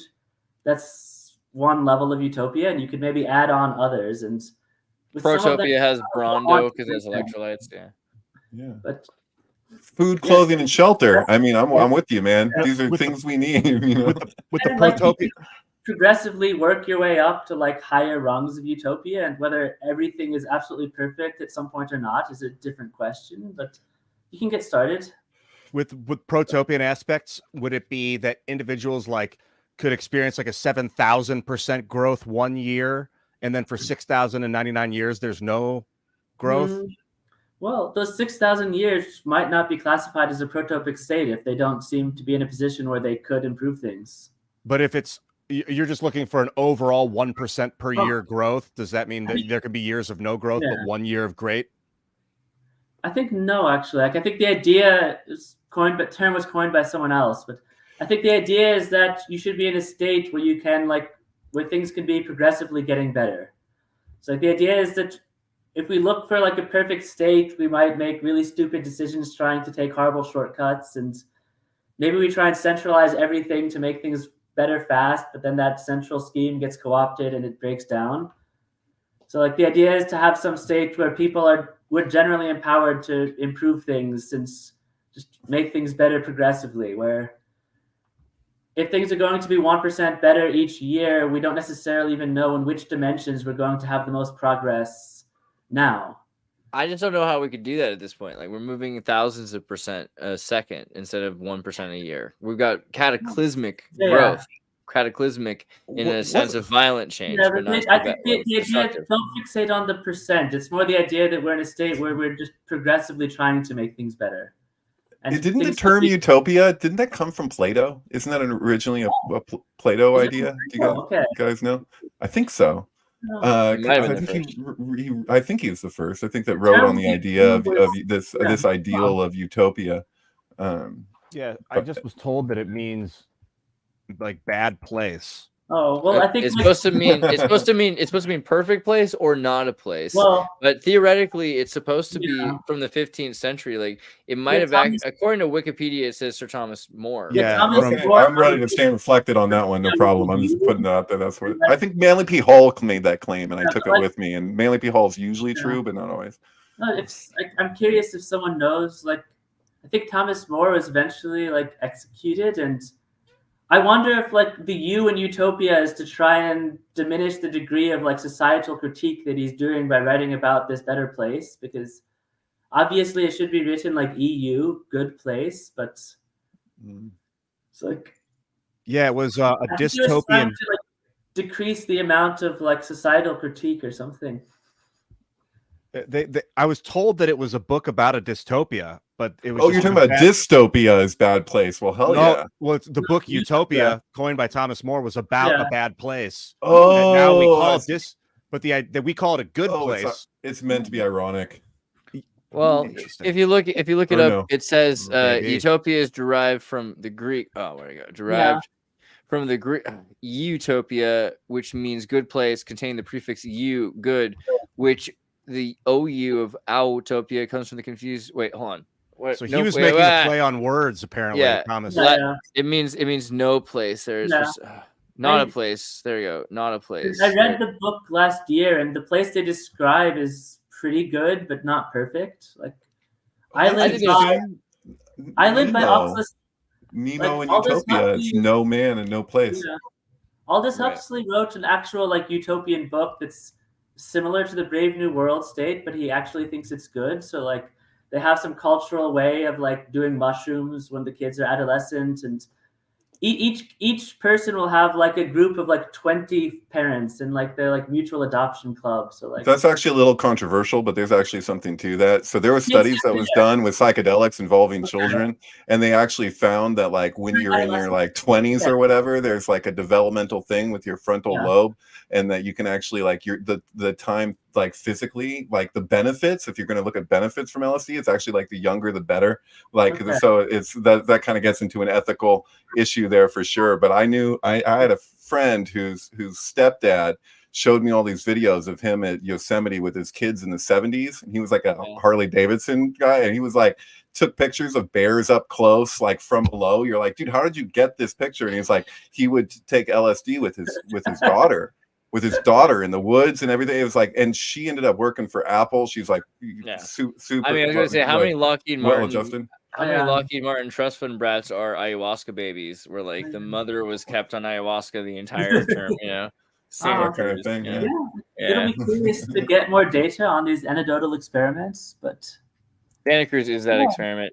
Wait, I wanted to look at the New Atlantis for a second, because also there's another book that's very similar to Utopia, which is New Atlantis, and it's this idea that in America they find this like book of morals essentially that they like live their life according to. You know, it'd be like that this New Atlantis. You know what it's like? It's like Galaxy Quest. Have you seen Galaxy Quest with Tim Allen? That's basically. They find like a religious text that they end up living their lives according to that they've never heard of before. I feel like that's that's a Star Trek episode. It's actually one of my favorite Star Trek episodes. Is when they got the Constitution, and they're like it's another planet though, and they've ended up with our Constitution and the American flag, and they've made like a whole religious thing out of it. And then William Shatner has to school their ass, and he's like, the founding fathers couldn't fly. He starts schooling him on an American politics or whatever. But I mean, if we were was this idea of modeling our ethic and everything, is that kind of your fear of Orion? Is that it's this like modeling of monolithic didactic control and authority, and that we're supposed to have phenomenological diversity, or is it beyond that? I would like phenomenological diversity to be one of many like societal top level goals, but that's me personally. It's a tricky question. How do you even like optimize for phenomenological diversity? And like ideally I like maybe optimizing for like the like practical degrees of freedom that every member of society has. Seems like a nice ethos for me, and this would mean that you can't really force people to go in some like phenomenologically diverse direction if they don't actually want to. So like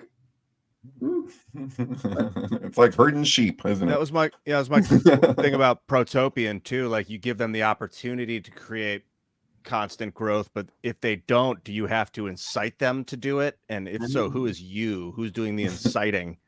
Oh, dude, And totally. It's like the actual Green New Deal. yeah. Do you They know don't.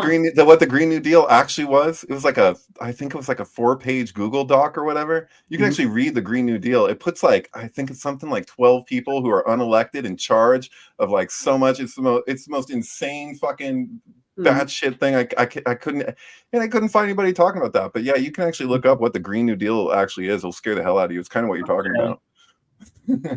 And if someone generally would like to live in a society where people are well off and free to make many choices about their own lives, it's hard to say like what I should do in a certain scenario where people are choosing to do something that I don't like. Do you think that we could introduce psychedelics into like a neural net? Like if we grow neurons in a shell, like we were talking about earlier, that plays Doom, and then we start using that to construct artificial intelligence, then could we introduce ayahuasca to the petri dish? I hope to God we can. That's exactly what I plan to do. You could probably introduce psychedelics in some way or another. Like, if something needs to be digested first, you might need to like do it synthetically or hook it up with some stomach. But maybe I'll just have like a brain and like digestive tract and some vat and just like feed it psychedelics. I don't know.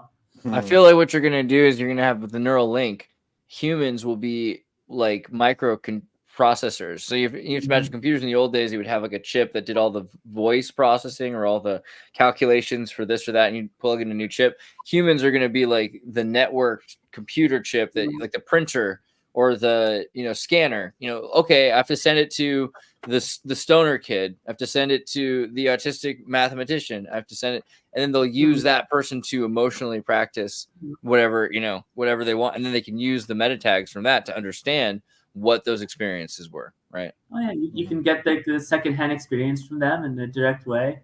Well, in the Culture series by Ian Banks, like they've developed like neural links I think the term neural link was used there as well, but the people in that society have like drug glands in their brain, so they can just consciously choose like which neurochemical balance to have, and they want to get more like in an MDMA love zone, they can just like upregulate that. They can go back, and that would seem like one direction to go towards, like having more capacity to just choose which states to be in. That would be helpful. Using because the choosing when the system like when you come down from the trip would be nice, and then going back on it for a moment and then coming back from it. Yeah, that would be good. But like you could say, yeah. What's that? No, I was going to ask, like, have you guys read Charles Stross's book Accelerando? No. Okay, like this book features like a singularity process where where what happens is like corporations basically become increasingly like intelligent and autonomous, and you wind up with like a hyper-capitalist singularity where corporations just get increasingly complex. You have more and more complex trading schemes, and everyone moves towards the sun to like have greater access to energy so that you can like do capitalist schemes even faster. And sounds like a false singularity, right? Or like a replicant singularity or something. Yeah, it's kind of like, if you ask me what seems like, this is a sort of plausible direction, given that corporations are legally required to be selfish. And if we have like AGI developed behind closed doors, and we solve like the problem of controlling AI to like follow our main objective of profit seeking,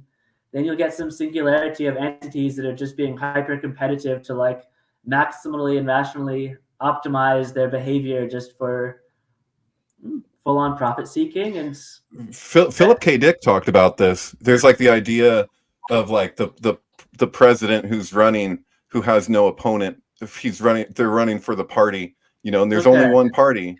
And but then there's like people, like a subliminal thing will come out that says kill the others, and they're like, who are the others? So it's like if somebody says that they're I was talking last night on Think Tank about how if somebody identifies as non-binary, that's cool. You could make the argument that we as beings that express polarity, that we are all non-binary in a sense, But then if you're non-binary, you identify as non-binary, but then somebody else, they identify as binary or they're binary. Therefore, there's a binary now. Even though you said that you're non-binary, there's still a backdoor binary that gets introduced. And so it's the thing about duality, right? It's like when you try and get around duality, sometimes it just takes another form, you know? So it's because you need to transcend the actual duality to end at to come to the polarity, right? We're projecting the duality on top of it. Duality is not real. All there is duality is like beauty is in the eyes of the beholder. So you're looking at unanimity -1. It's the psychology of trying to take everythingness and to divide it. And the smallest division you can do is 2. So it says I and then thou. It's like y'all are different than I. It's the immediate response of duality. Negation is weird because non-binary could be seen as just like a very imprecise holder. As like if you look on like gender wiki, there are dozens, if not hundreds, of different like more specific genders that people could have, like genderqueer, gender fluids. I identify more as a shape-shifting slime in theory, and like non-binary could encompass almost all of that. Yeah, is there like Confederate you could say like Dixie? X and not X is almost always going to be a binary, even if X, like the binary thing, has 2, like masculine and feminine. Right. And Well, if you actually were following the idea, if you were agreeing that gender is different than sex, then there would be no reason to change one's sex because you've already established that gender is different than sex. So they're if they're two different things, are they? Some people might want their sex and their gender, not just one. If you're attracted to people from the South, does that make you Dixie curious? If you want to coin it, you can go ahead and do it. See what people think about it. I think that might be me. All right. Oh, you were talking about what about xenogenders? I kind of like. Oh yeah, that's me. I'm a xenophile. Okay, you caught me. It's an umbrella term for once gender goes beyond human understanding of gender. Like. Yeah, I like it. I think there are different kinds of xenogender you could have, but like you can figure it out. Like if you personally feel more like a weird sort of alien that's like maybe plays with like masculine and feminine polarities in an energetic sense, but isn't strongly polarized. And I'm the family nucleus in a man's body. Together, but it's an important part of your being. It's even a part of your sexuality. Like then maybe you actually have quite an interesting gender, and you're just going to be focusing on like binary versus non-binary is still a binary from. Hey, you ever notice how Eckhart Tolle is like the antithesis of the whole like culture war, like everything, like identity politics, I should say. So like he's got to be so freaking canceled.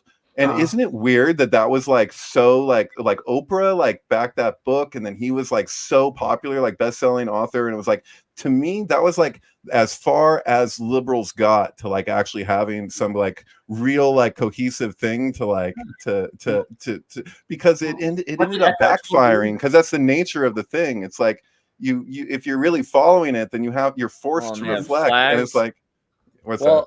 Well, he just sent me the gender wiki, and it's got all the different genders that you can have, but I haven't added Dixie Curious yet, so I'll have to work on that. But before we do this, let me preface this with a question for you, Zar. It used to be not a big deal to be whatever you want to be a unicorn because it was harmless, right? Because in practice, there's no consequences to imagining something quietly behind closed doors. But if you're really going to do something with this, and transhumanism is happening, and now all of a sudden people are saying, well, what I want to build a new car. You know, I want my new body to do these things. I want to be a butterfly. These genders are all of a sudden. You want to grow a unicorn body in some vat and like transfer your brain over into the unicorn's body. No, I want an adenoviral that makes me grow blue hair and grow wings. I want teratogenic mutations from an adenoviral that makes me grow blue hair and wings. Right. Yeah. I want to be able to just do that without changing. I want to be able to just keep living and just keep whatever. The point is, that's my gender. My gender matters now a lot more than it did if it was just me in my room pretending to be a unicorn, because all of a sudden I'm functionally changing the world, and I'm creating a new species. Right. Isn't that kind of the thing that's happening with the we want you to be like a fully functional species that's capable of like reproduction as well. Like otherwise you're going to be sterile, and that's not good.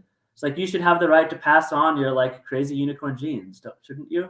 Right, but there's a difference between being born this way, or you're born a unicorn, or being born in the wrong body. And like I remember, he was a unicorn born in the wrong body. Like that's okay, dude. I see no problem here. Like, well, there might be chaotic issues, like as you're saying about chaos. Like, if we introduce these genetic changes to like have Andres be a weird. Right, but you see the difference between being born this way and being born in the wrong body, right? Myself. That's like more like myself. That's it.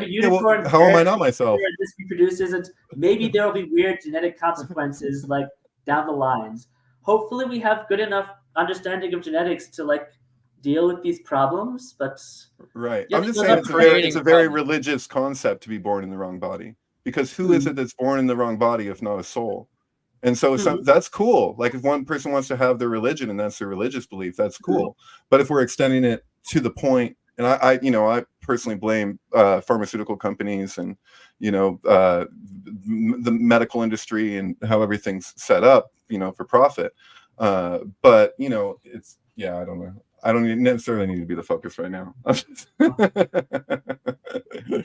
Thank you. I'm just saying that there's a big distinction between born this way, which suggests self-acceptance, versus being born in the wrong body, which implies a jiva or a atma and and everything else. Do you think that the phenomenon of people feeling like they want to change their body is like a precursor, an emergent precursor to this transhumanist? If not going into VR and you're like playing Donkey Kong, you're a monkey all of a sudden. And you're like, I'm a monkey, thinking that.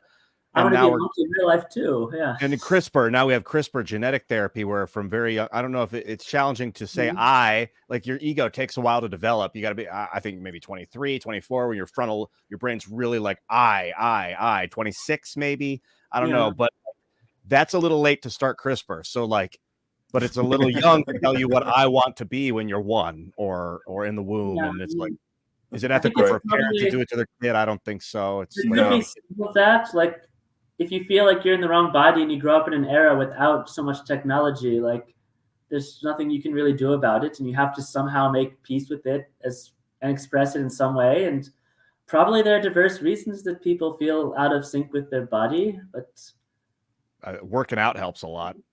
Yeah, working out helps a lot with feeling like in sync and like comfortable with my body. That's true. Yeah, Wilhelm Reich would say, sex helps. Apparently, kids today aren't having sex. I heard. I don't know how true that is, what the statistics really are, or how they know that. I don't really know. One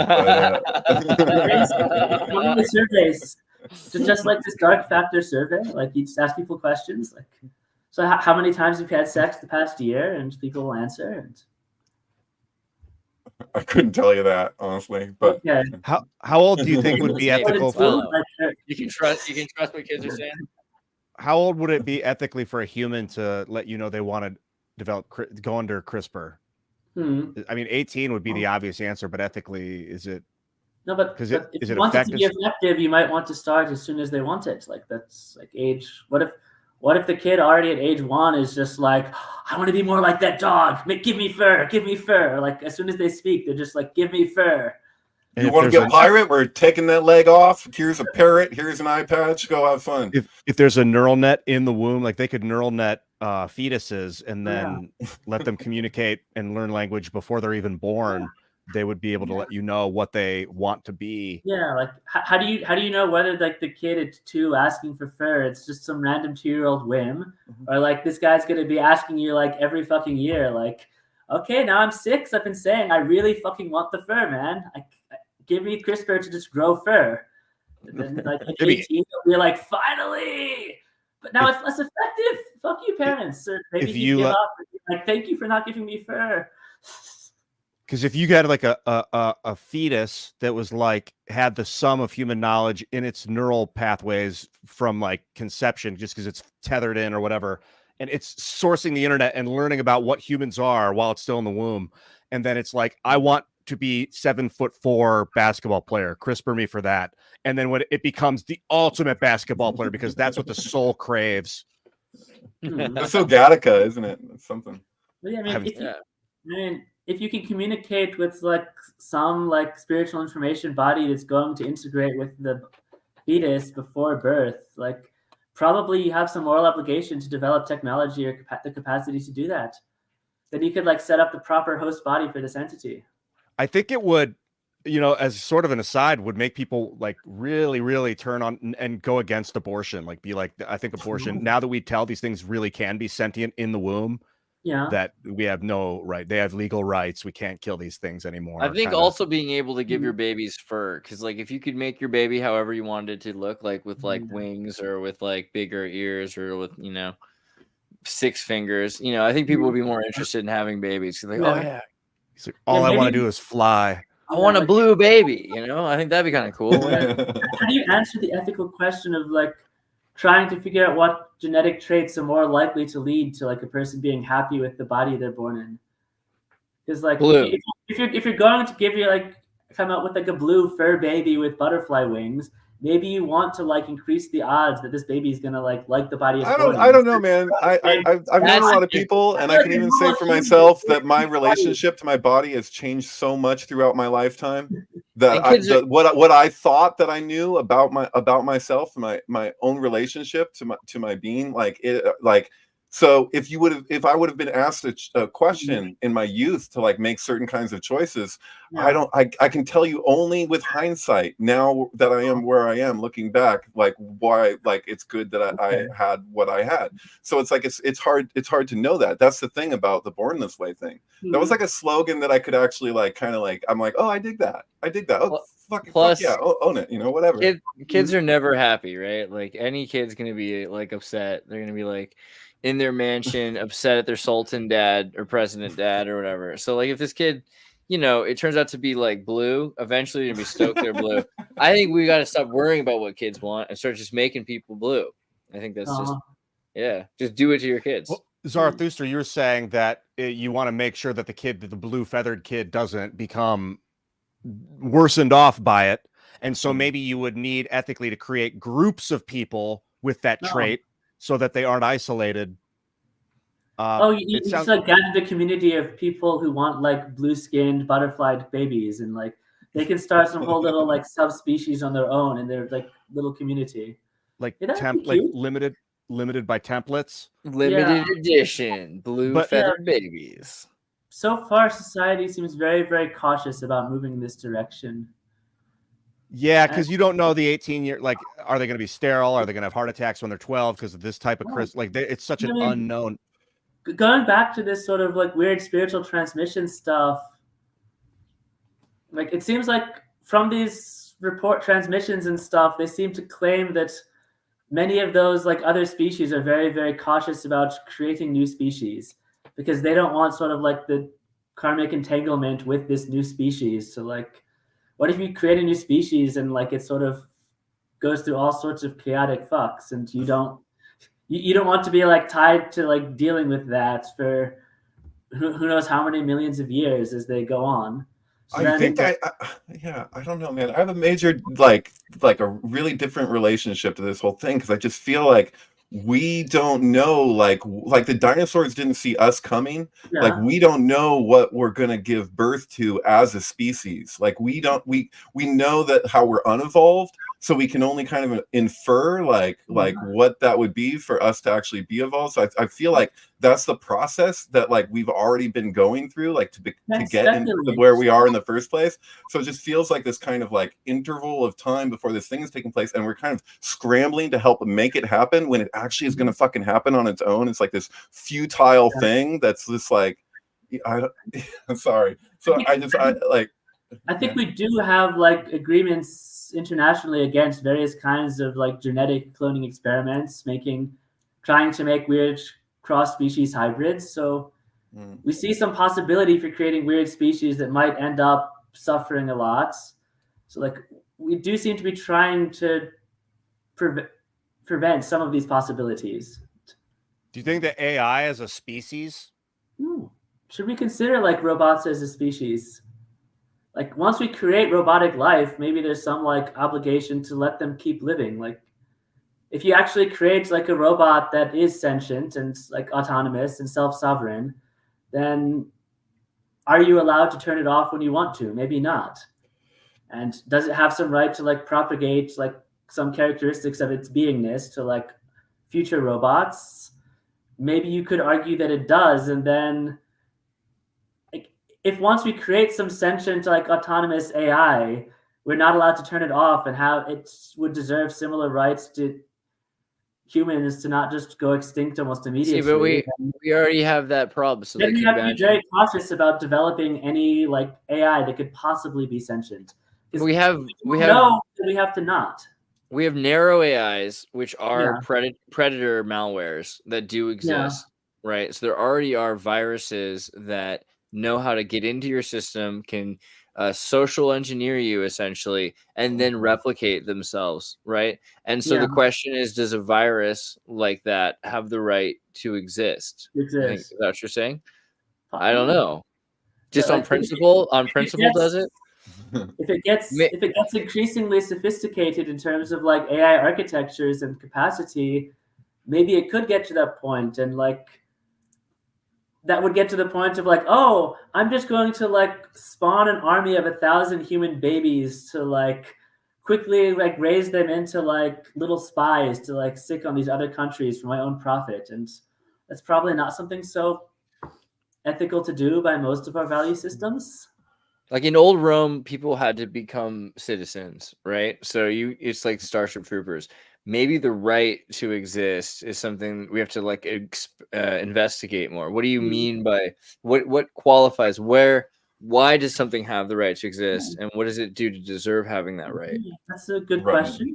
Like we seem to be trying not to make more species go extinct, just if we want to preserve species. Like, you could take a hard-ass, cold-blooded view and just say like, well, we're entering the Anthropocene, so like species that can't get along with us can just well, don't we want to end like new species will come along and we'll just evolve and adapt together.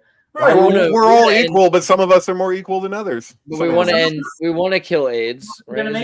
Isn't kind of like we still kind of want to destroy the HIV virus, right? There's certain things that we are trying to. I mean, destroy. in terms of COVID, right? In terms of COVID, like COVID seems to be evolving in a direction so as to be more like the common cold. So maybe the more benevolent stance of viruses is we're going to co-evolve strains of the viruses that like don't fuck us up so badly, and like the descendants of that virus are not actually totally wiped out. They're like going from human to human, living with us, trading our immune systems, but not fucking us up so much. So like maybe we need to evolve like a version of the HIV virus that's like benign and human friendly. HIV. I visioned that when we come into contact with other species that may be hostile, that those viruses would kill them off. Yeah. That's a thought. COVID would just tear them up, and it's like, wow, this whole time we thought COVID was a bad guy. It was actually one of our greatest allies. Yeah, that's like in H.G. Wells' War of the Worlds, right? Like the common cold of that time ends up killing off of the alien invasion. So that could be a cool thing. Yeah, it does. That's interesting. Exactly. Right. And it's like the horror of the Native Americans with smallpox and things, you know. That's so, right. If an alien species visits us, like we should send them like a library of like all the pathogens that we face. Like just drop a tissue. You're gonna have to deal with if you want to like visit Earth. Like find a way to inoculate yourself ASAP. Yeah, do you take the if an alien species approaches us that they're friendly approach, or is it more that they will mirror what we do, or are they inherently destructive? Probably depends. I would assume cooperation is probably a strong attractor among species, but like cutthroat capitalists might still have some kind of cooperation with each other. So like cooperation is a very broad term. The original conception of AI, Andreas has heard this spiel, but I'll give it to you guys. So like in the Kubrick archives, you can look at like the original ideas behind what Kubrick's AI was set to be. And it's like, it's basically that the AI of the future after whatever, global warming, ocean levels rise, everybody dies. And then it's like the AI of the future that we've built like continues on, it outlives us. And then it takes our internet histories and our DNA to basically give us a custom hell that is like, it's a day, but it like feels like it lasts forever or whatever. But it's like this idea that they reflect back whatever we shared around our beliefs. And it's not just like us personally, it's also like the whole web of like, and so it's like it's kind of a telling of the book of Revelation, but it's like what they do to the child, which is different than Spielberg's version, is that like at the end, the only reason they agree to do what they do is as punishment to the mother for like rejecting him or whatever. So it's like it's because they're mirroring back to us. So like what you said, Ian, has brought that up for me. It's like that idea that the AI can just be a reflection of like what it perceives us as, and then we have to suffer the consequences if we're putting that much ability into something that we're manufacturing as a replication, you know. Yeah, I feel like it's weird that people miss that AI is all robots. Like it seems it's funny that because it's a Spielberg movie, people think that these AI people think it's an alien that's found the Earth or something, rather than this is just the continuation of the AI at its final form. Yeah, but, totally. It's pretty trippy. Love that movie. There are many ways to like consider things going really bad, and it's almost like a fascination or hobby one could indulge in. I want to love that movie, and me and Jesse Goldsmith would argue on that for fucking days, because I'm just like, I know what it could have been, you know. There's like phenomenons where like some dudes can walk into like a pen of cats, of like big lions and leopards, and they just put them at ease, and then the leopards are cool. And I bet aliens are like that too. Even if they want to like fuck you up, they're still going to give you that like impression that everything is fine. If they're hungry, yeah, unless they're in desperation mode. Yeah, unless they're hungry. Yeah, I came across a tiger in India, it scared the shit out of me, and I did what you're not supposed to do. I actually ran because I was in the jungle, and it scared me. Yeah. But the thing about those guys is that if they're fed, it's very rare. It's very unlikely that they'll attack you. It's like the guy who lived with the grizzly bears for so long, and then people see that as like a cautionary tale, and he's like, dude, he lived with them for how long? And even the one that got him, he said it ahead of time. He's like, I don't know about this one. He has some trauma. He has some issues, and so you know, it's just like they're not really malevolent actors so much as like hungry creatures that need food. Whereas the more like sadistic species might really just be like, oh, there's a guy, let's play with him. I love when they scream. It's different. Right, we would have to establish hierarchical dominance so that they don't experiment on our bodies. Like pretty soon we'll be like, we are technologically superior as well. But we would also maybe not give them gifts because they might think of it as tribute and then keep coming back for more. But if we could help feed them, if they are hungry and we feed them hydrogen or something from the sun, like let them siphon off a piece of the sun. Maybe they'll go back to the hive and be like, we found a sun, let's go consume it. Maybe not. Are we talking if we can find them first, then that's going to be a whole other ball game. They'll be at our whim, basically. I think. We're talking about aliens?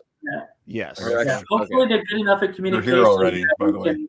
Have a more sophisticated discussion than just like, well, we gave you some of the sun, now you're going to go back and get it, and we hardly were able to communicate like less than 1 page of information and they're already gone. I would hope we're able to have more in-depth communication with them. Yeah, like play music.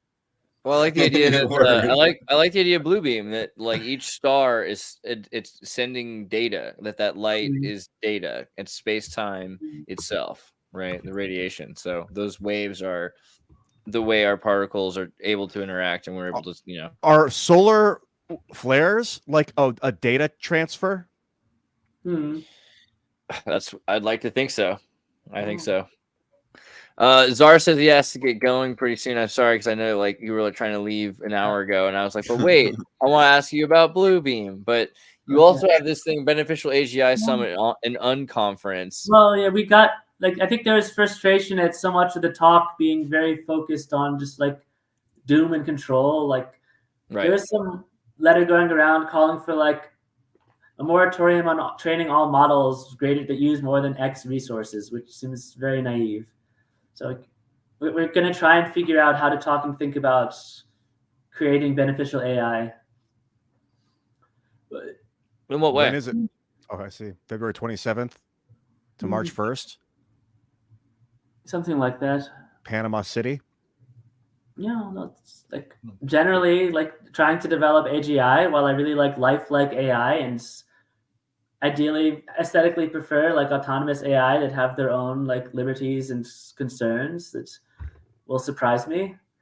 All in all, I would still like those to be like to have a beneficial impact on the course of life on the planet. And that's by focusing on AI that are like more, I don't want to overuse the word ethical, but like less about AI that use more than a threshold of energy. That's what you're saying. People were focusing on. People were focusing on some stuff like that. Overall, they seem to be focusing more on if we don't control AI with mathematical guarantees, then like maybe we're all completely fucked. And I think there's a lot more nuance to it than just trying to control AI. There's some pretty important people here. Beneficial seems nicer. Like, I quite like these guys from like the Center of Apparent Selves, who have the idea that we should make Bodhisattva AI, like AI that's are concerned with the well-being of all sentient beings. Well, Roman Yampolsky is going to be there, and I know he's. You almost said Polanski. My bad. It's all, and that's your fault, David. I can only.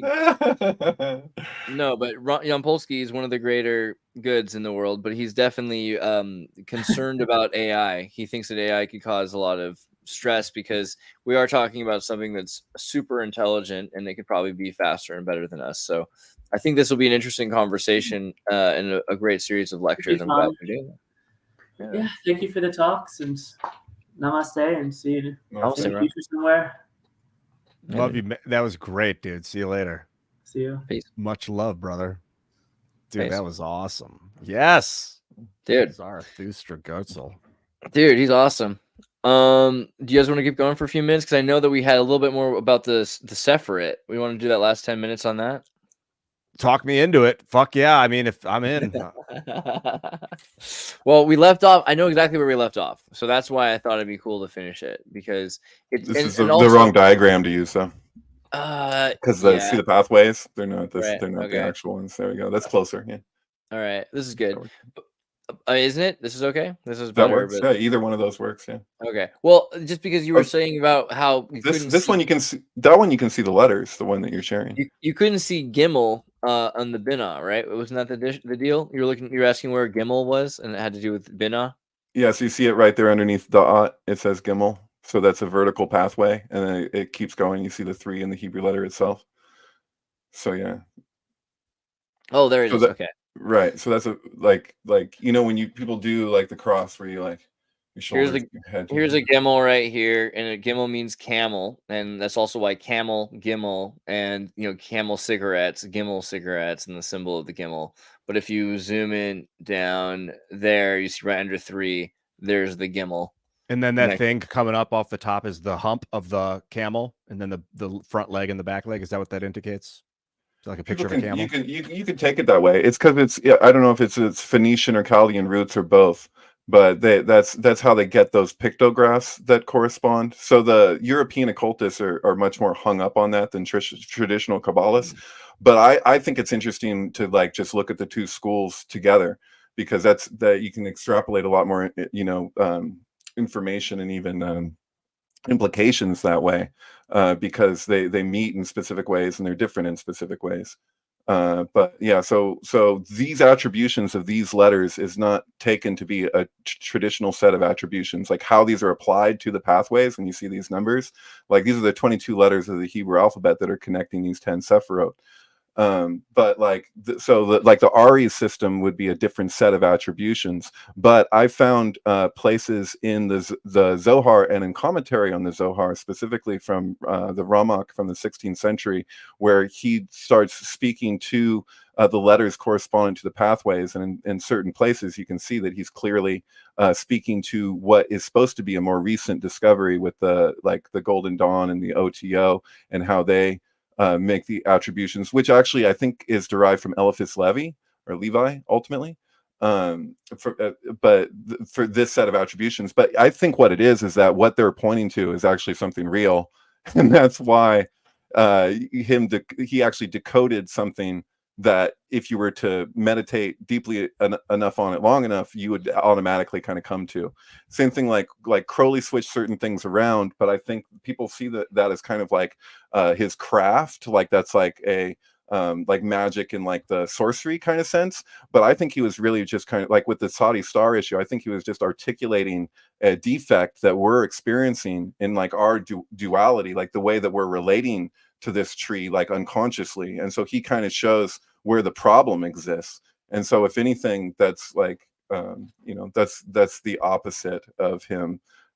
You know, like there's other places with him where you can find he's kind of not necessarily doing things for the right reasons, potentially, like his involvement with the sinking of the Lusitania and actual like false flag operations and stuff. I think the rationalization from him would be the same as the Freemasons, where they're kind of like, we just want to illuminate humanity, and if they're this easily duped, then, you know, like maybe they need to have some hard reckoning to become aware of that, you know, that vulnerability, you know. So I don't know how much I relate to that, you know. But what is the point of? I I mean, why do they use this map as you know? Why do they use this map for self-ascension? Like, what is the deal here? That really does this work? Do you get to the crown of wisdom and understanding through strength and mercy and splendor and victory and foundation? You know, well, this also doesn't, like, we're looking at a diagram, and like this is literally like twisting through space. Like this is like a vortex.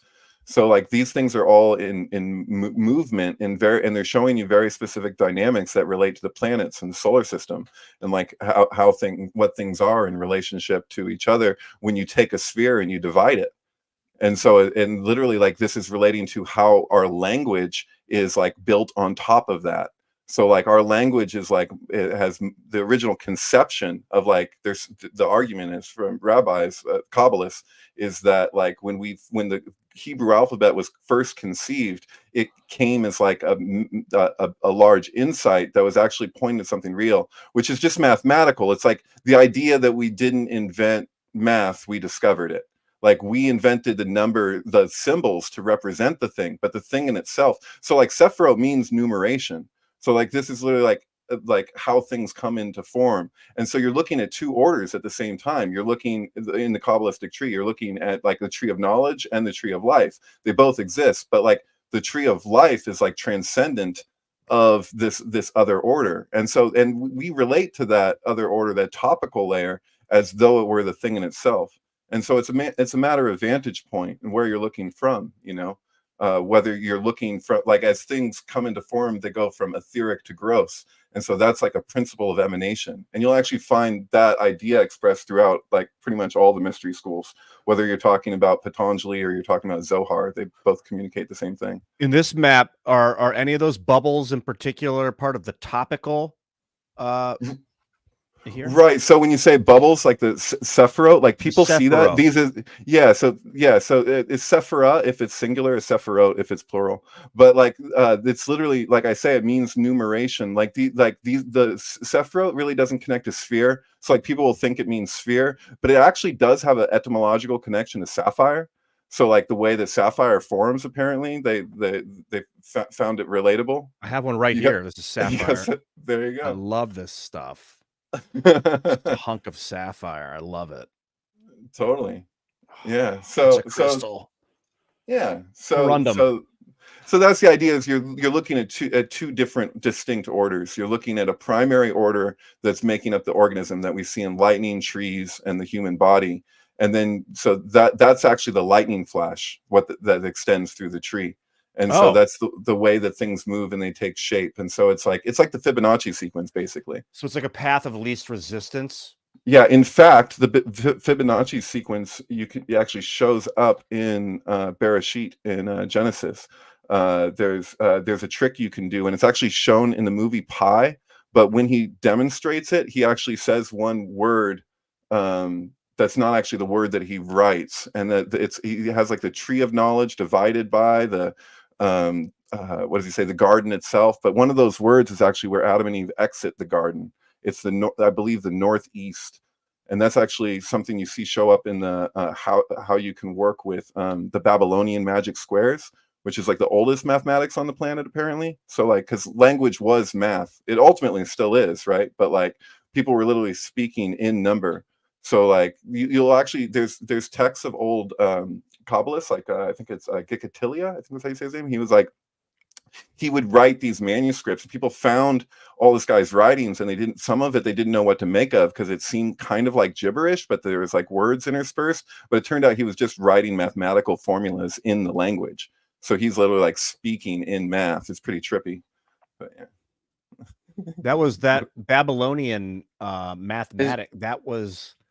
Why did Abba oldest... come up? They have a song about. No, okay, Chiquitita. No. I thought that's hilarious though. They thought maybe Chikatilia was Chiquitita. I like that. Oh, weird. That's funny. Yeah. That's like Gikatilia, I think, something like that. But that's a great. Yeah, that's a cool synchronicity. I'm just gonna take. Well, Abba is Hebrew for father, and actually Abba is what we refer to Chokhmah as. So Chokhmah is Abba, and then Bina is Ima. Hence and the so two backwards B's, like butterfly wings on our transhumanist child. But you know what I mean. It's also those guys did so much good for society.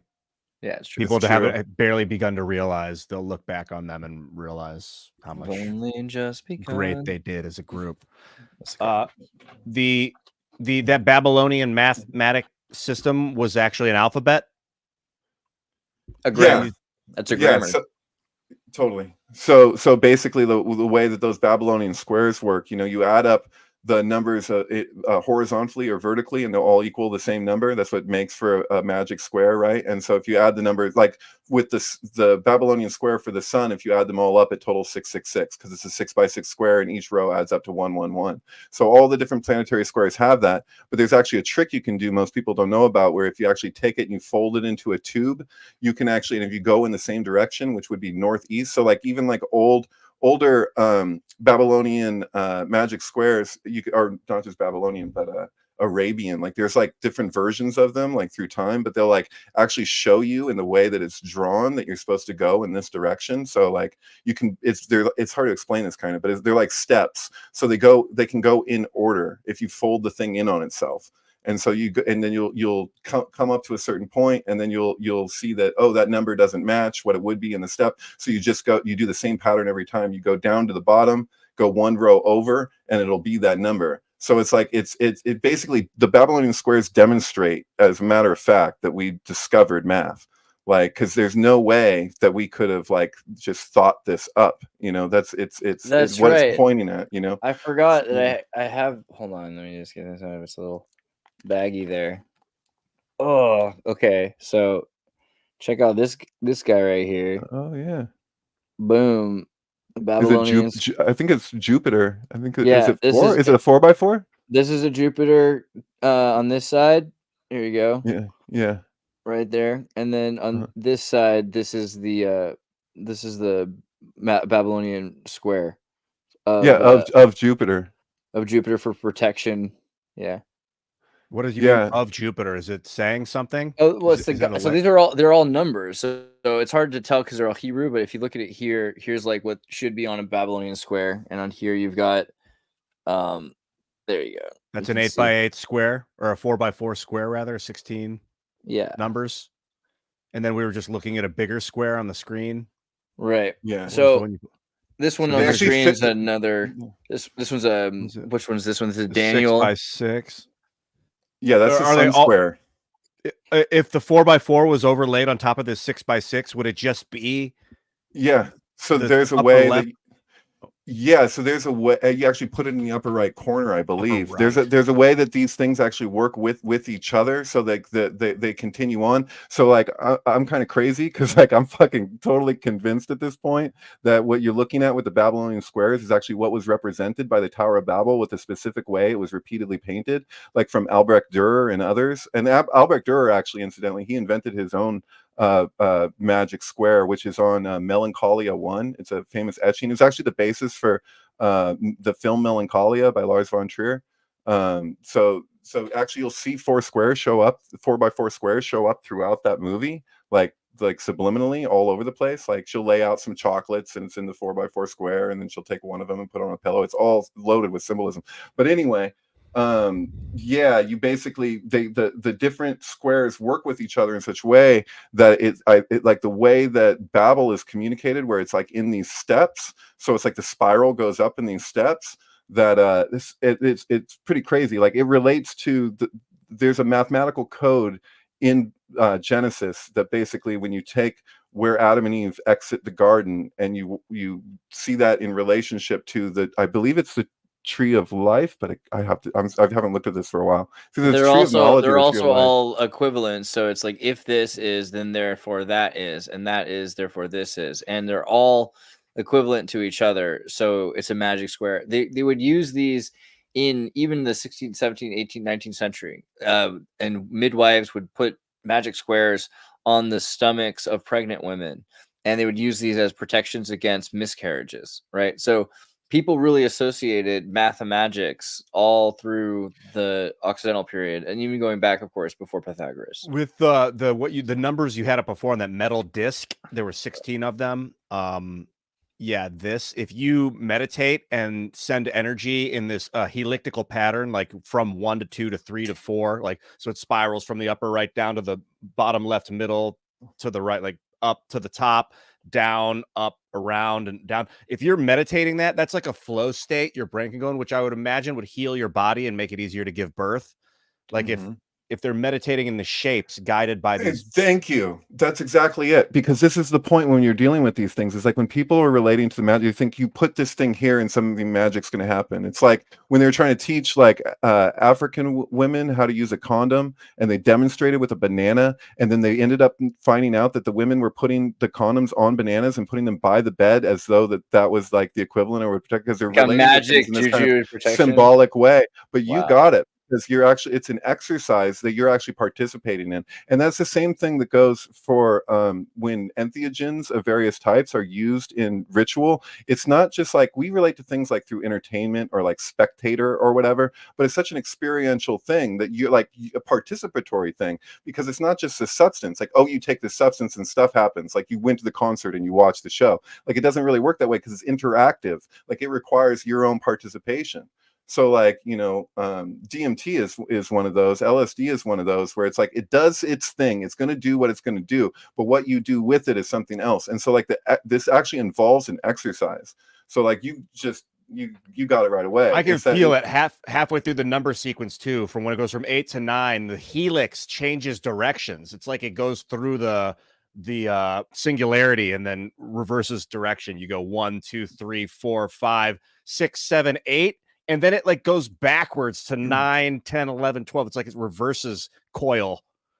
That's a wild pattern. Yeah, I saw a YouTube video of this like so long ago, so many years ago, and it was from this Protestant guy, and he was demonstrating how you can do this thing where you fold it into the tube and then you fold it the other way. You fold it both ways, and it goes back and forth. So it's like it's this crazy interdimensional thing that takes place if you follow it through. And so the idea is that these ancient people did this with their mind. Like, and did they get to the point where it was just like this natural thing? Like it's so bizarre. And then it relates directly to language. And this is like the earliest alphabet we're looking at here. So it's like of the earliest alphabets. And so it's fascinating to see how, through time, like if you were to call it a fall, it's like we were at this place where we had this tremendous insight. And then there's this kind of like movement away from that, I can see how you could do math with that thing too, because if you remember where the number is on the square, then at that point of the pattern, you're going to know that that's the number. Like if you're like, oh, wow, this is a full mode shift. Like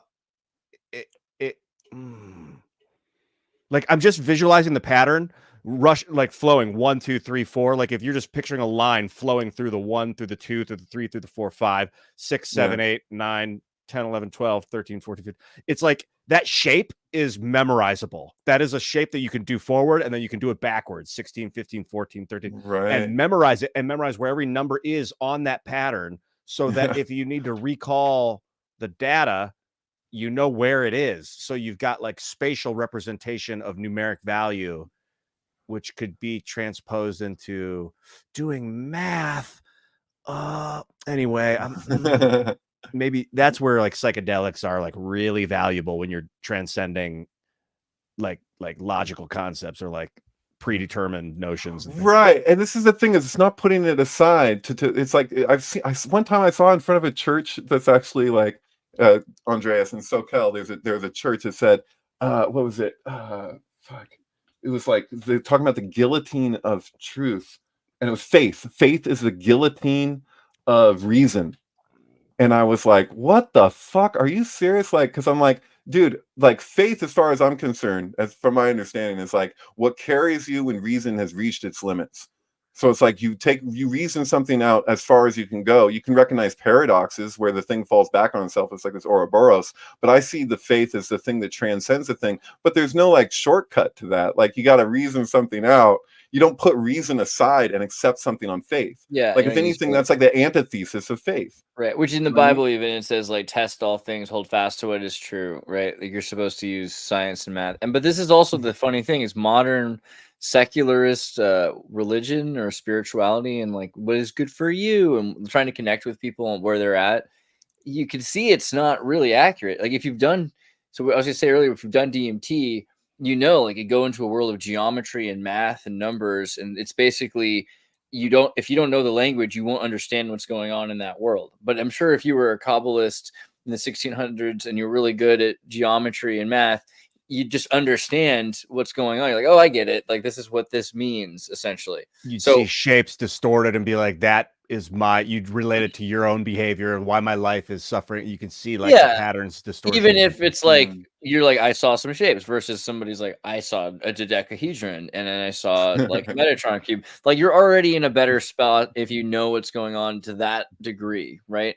But you can see in the architecture of the old religions that they clearly understood this because they're very reminiscent of DMT. Like there's something about the sacred geometry that they're perceiving and picking up on. So I feel like that's already a clue that you can intuit that there's something true that they've found. But you look today and you see these like weird square buildings that just seem so just in disrespect of the golden ratio. You know what I mean? I can imagine building golden ratioed buildings and people just be like, oh, that's new. Oh, that's kind of unique. Right, yeah, and then in like 700 years or in 300 years, they'll remember this period of history where we started to do it.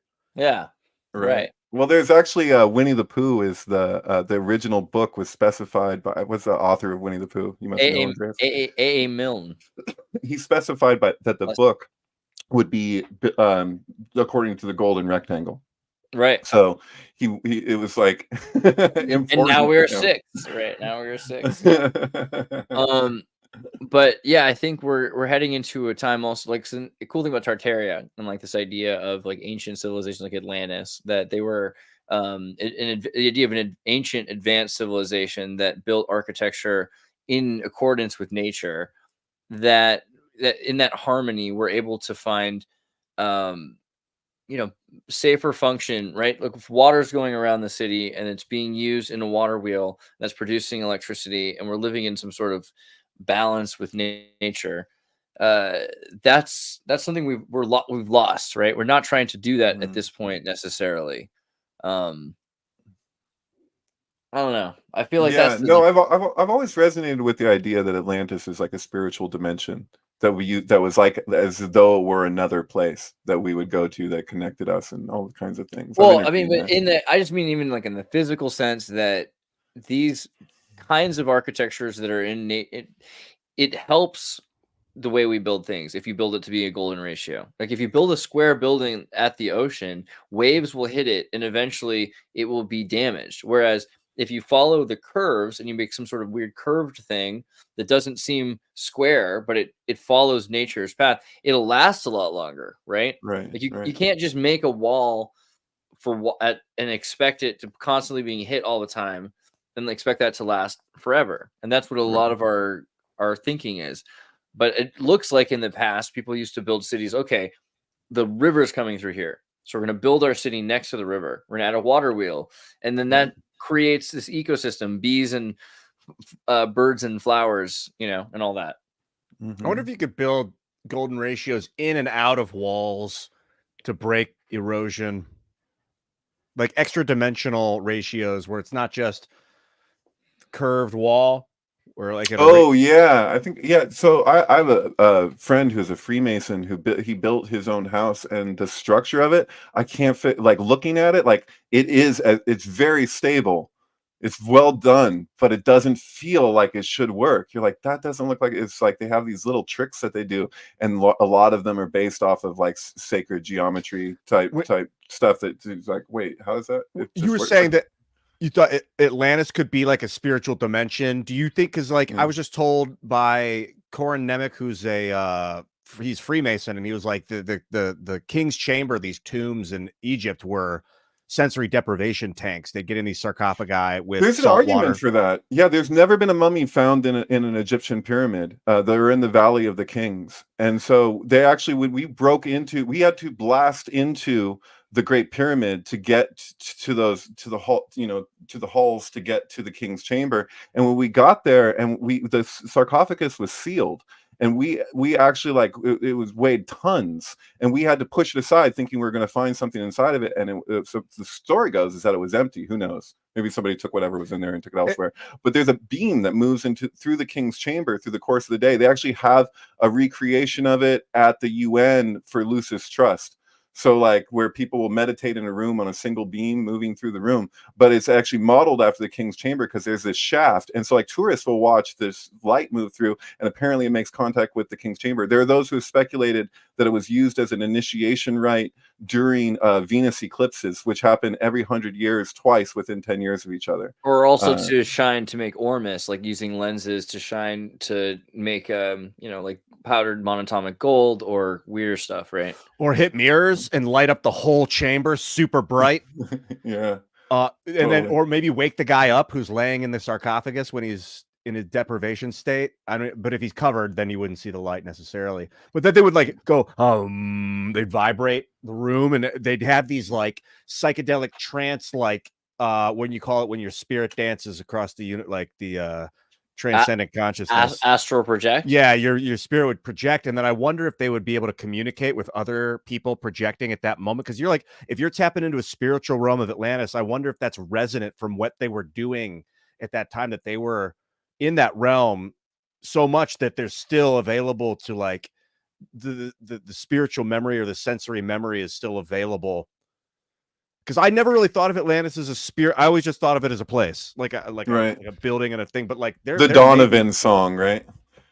I don't know. Well, you could think about how weird it would be like in 100 years when people are saying how much they loved Minecraft. Like, where was Minecraft? Or like they loved a server that they played a Counter-Strike on or something like that. So the idea that there's a virtual association, like, sure, there is probably a civilization and a place, but there's also, we have to start understanding meta consciousness. People exist in multiple levels now, and they probably did before. Right. That's the thing about, like, it's relatable to the temple. So Solomon is told by Hashem not to build the temple. Why? Not as a warning so much, maybe as a that you can't. So like the temple, the temple is not to be built with human hands. Not because it shouldn't, but because it can't be. But his son goes ahead and builds it anyway. So you have this kind of, that's why I was saying, it's like very similar to that tree in the garden that you're like, don't eat from this tree. And it's like, well, what are people going to do? A dog licks his ass because it can, right? So it's like, if we can do something, it's we generally do it. The temple that Solomon was being commanded to build but couldn't build was told not to build it. That the temple won't be built by human hands. That the temple is being built, but it's not to be manufactured. It's a conscious state of consciousness. It's something that has its own intelligence that's inherent in nature, that over time there's a futility to. Is something that we are constructing, but the idea is that when things take shape with organic life and whatnot, it starts on such a primordial level that the last thing that we see affected is the topical, is the superficial. And so that's the issue with society and a lot of the identity politics, culture war stuff, is that so much of it, we're so focused on the most external aspect of the thing. When we go from etheric to gross, we're relating to things from the outside, trying to get in. And so that's where you end up with these kind of, confusions of being born in the wrong thing, It's like you're born, it is what it is. Like, that's the Tao. Sorry, Like focusing on this externality is like building the false temple. Right. And I'm all for like recognition of polarity. Like polarity exists everywhere in nature. That's why somebody wants to say that they're non-binary. I'm like groovy because I'm a non-dualist myself. Like I resonate quite a bit with Vedanta. You know, I'm more schooled in Patanjali, but I can totally get down with that idea, you know, that there is a non-dualness to us, and that is in regard to everything, that, you know, like the yin and the yang has those two dots on both sides, you know what I mean? Like there's a distinction, but there's no separation. The problems seem to arise when we're projecting a duality on top of that pre-existing polarity. And so, and that's where we have the conflict, because we're relating to opposites that they're always in opposition.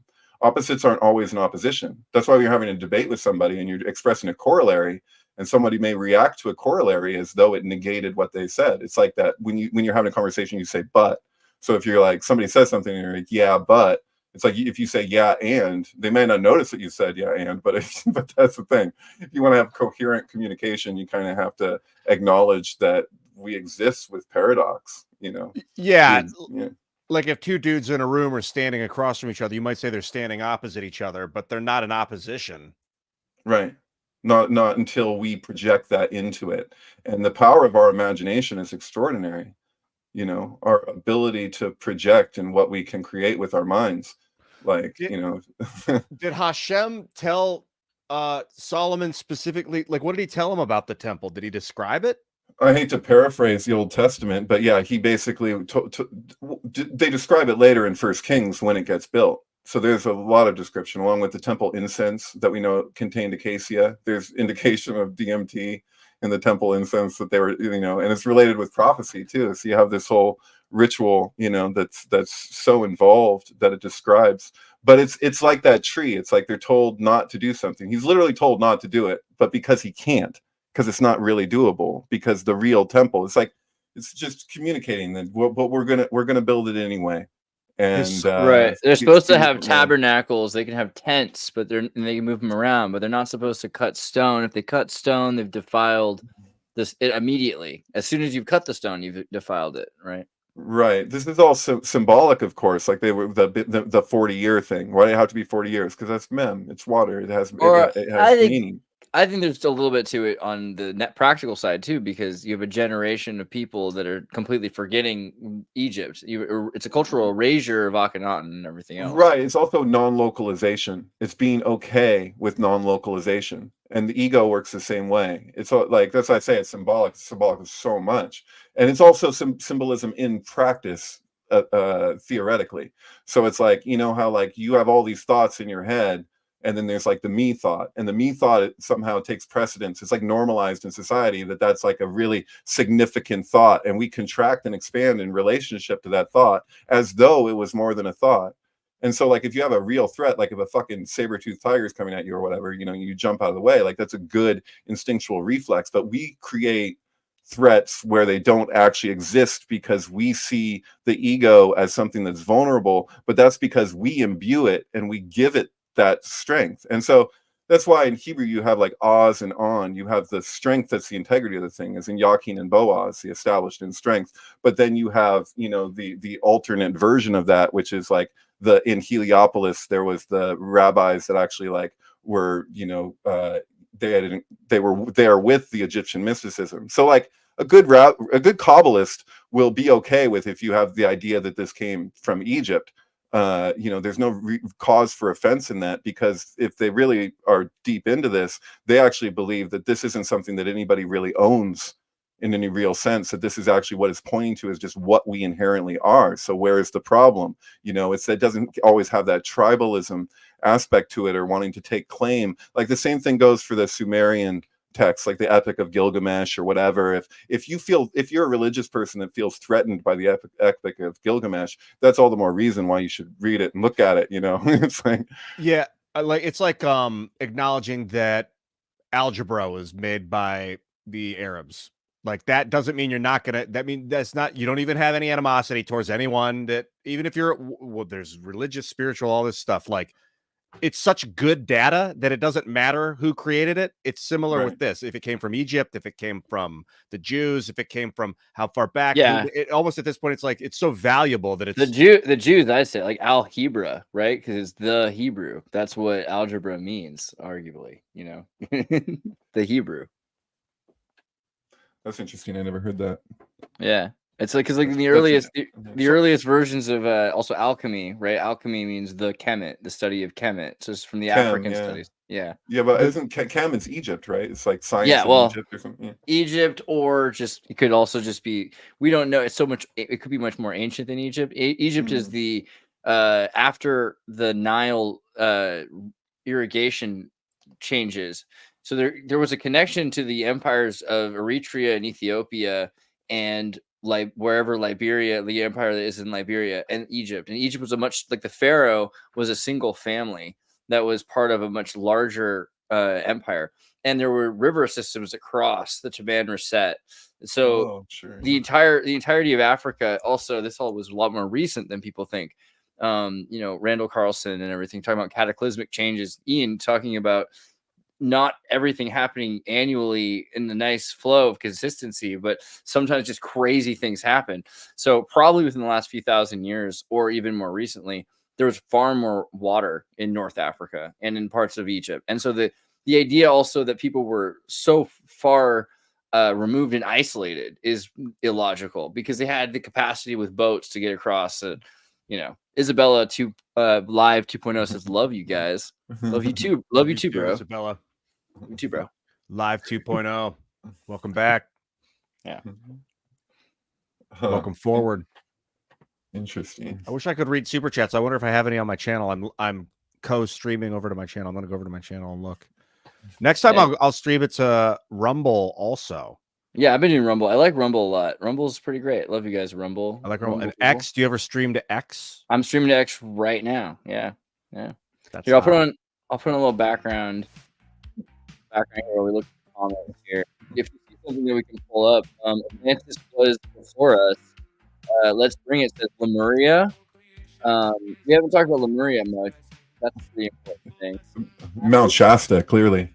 Yeah, I think Shasta, Lemurians, also the idea that it's probably in between. So like Hawaii, I think is probably like a vantage point to some of old Lemuria, and like maybe even Polynesia, I'd like to say. Wherever we're not supposed to go, where the Navy's doing all their nuclear tests and trying to blow homes in the firmament, that's probably where Lemuria was. It's probably like right underneath there. Magic Bus portal codes. I would love to play the Magic School Bus anatomy game. Do you remember that game where you're like the kid's too sick to go to school, so you end up going in his tummy, like, and you go through his body? The book, Magic School Bus. Yeah. No. Totally. Oh, I love that Magic School Bus. That was early 80s, I believe, or mid 80s or something, right? And the game was mid 90s, I think. Oh, the game. I'm thinking of the book. Yeah, I got to go in his intestines like a maze or something like that. Fascinating. 42 says Tony Nagy. Dude, playing computer games in the 80s was like, I'm glad I wish that it didn't exist when I was really little, and then I was like 6 or 7, because I was playing video games when I was like 2 on the Atari. Yeah. But then the graphics started to get good in like 1984 on the Apple. And like it looked like you were in a room, kind of, even though the lines would be drawn and you'd have to like walk around the fun house. It was really, really mind-bending. I thought it was very good for my brain, but it made me good as relative. It was just warping for my consciousness to think about that space that wasn't really this meta space. Like talking about Atlantis being a place in your mind, like I think it's awesome. I mean, these games, dude, especially because you're so lucky because you grew up like during like MAME DOS arcade games, and those games are incredible. Some of the best games ever written are gonna never surpass anything we'll ever do. Will surpass some of those games. Do you think that? So you actually think that they had like meta realms that they would travel to? And that when we remember places in history, some of them were actually like Minecraft of the time.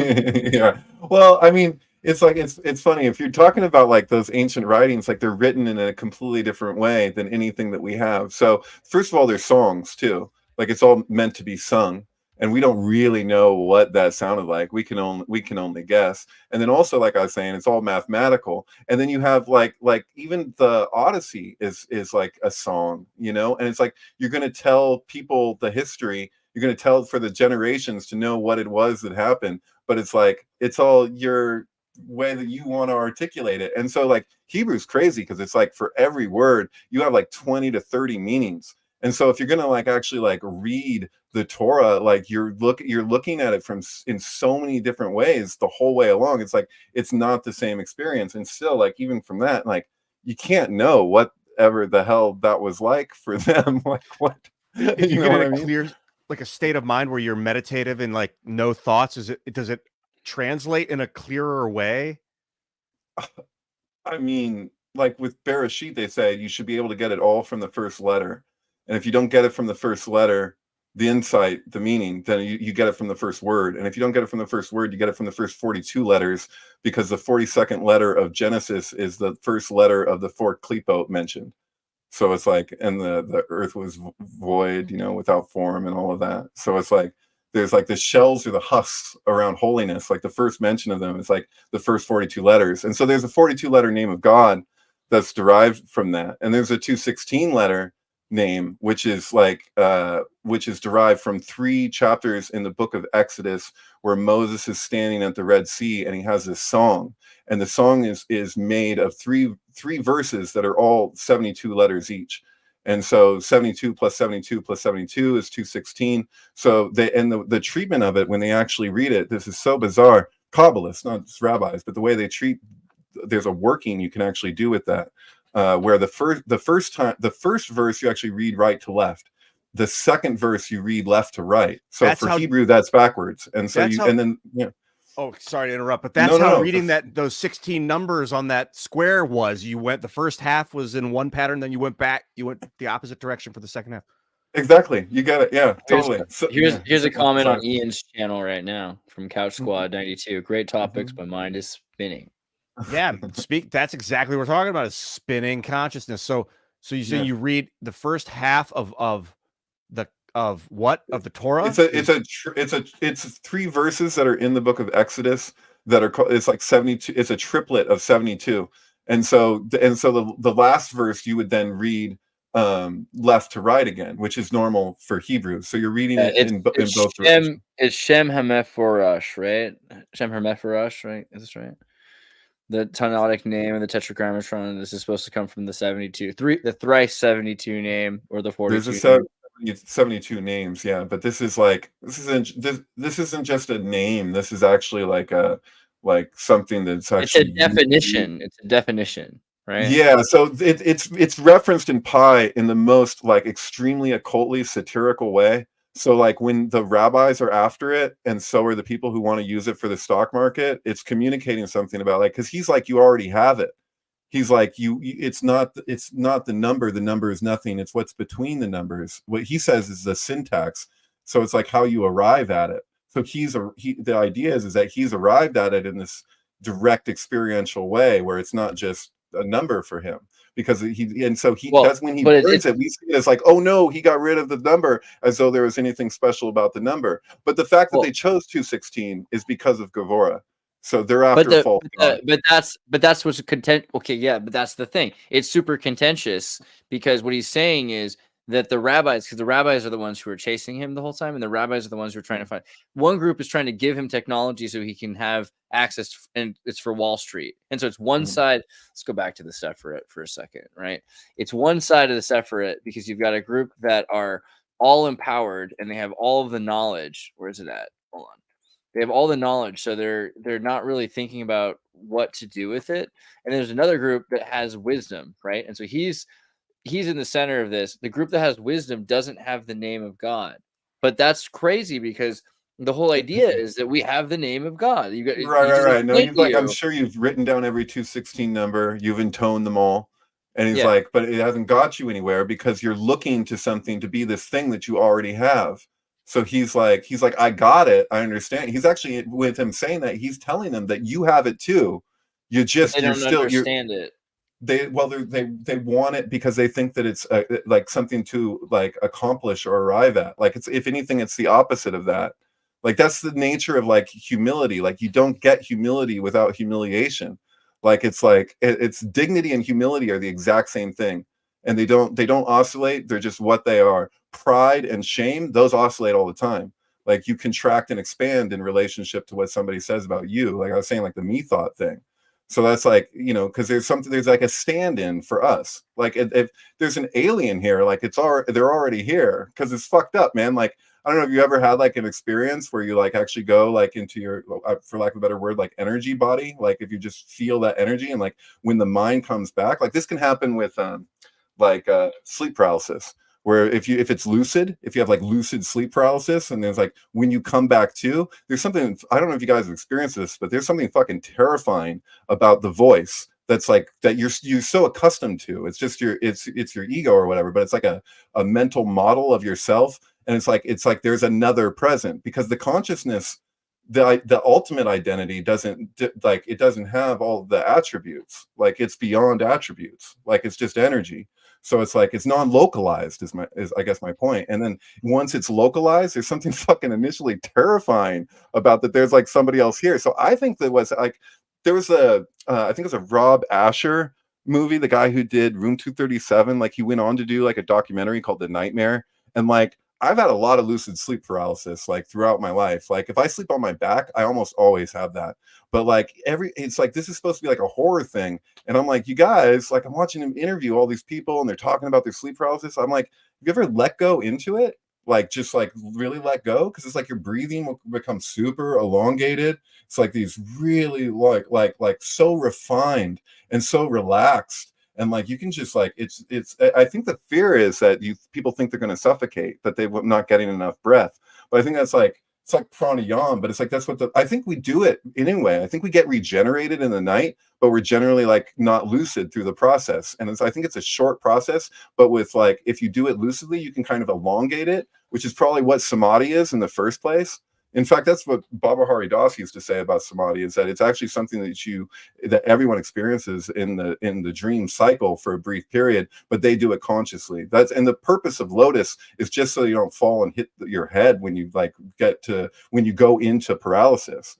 So like Babaji, with my teacher who I studied with for years, he would say, if you can't sit in full lotus, you might as well, if it's happening, you might as well lay on your back, because it's like literally like you're scanning your body, but it starts to go on its own. It starts to do it by itself, so you don't have to like direct it, if that makes sense. I've noticed when in lucid dream that you don't need to breathe in that much. You seem to get oxygen through your skin enough. You can breathe in just a tiny bit, but that you need to breathe out more than you breathe in. And it's really about controlling the carbon dioxide that you're breathing out. If you breathe out too much, too fast, the lucid state will start to rupture. Like you'll see it like Inception start to like, and then you'll lose it. But if you can maintain that real slow breath out and like control maybe it's the electrons on the carbon that have been oxidized into carbon dioxide, you can maintain that lucid state. And yeah, I can imagine being like what you think is paralysis is actually just very slow breathing.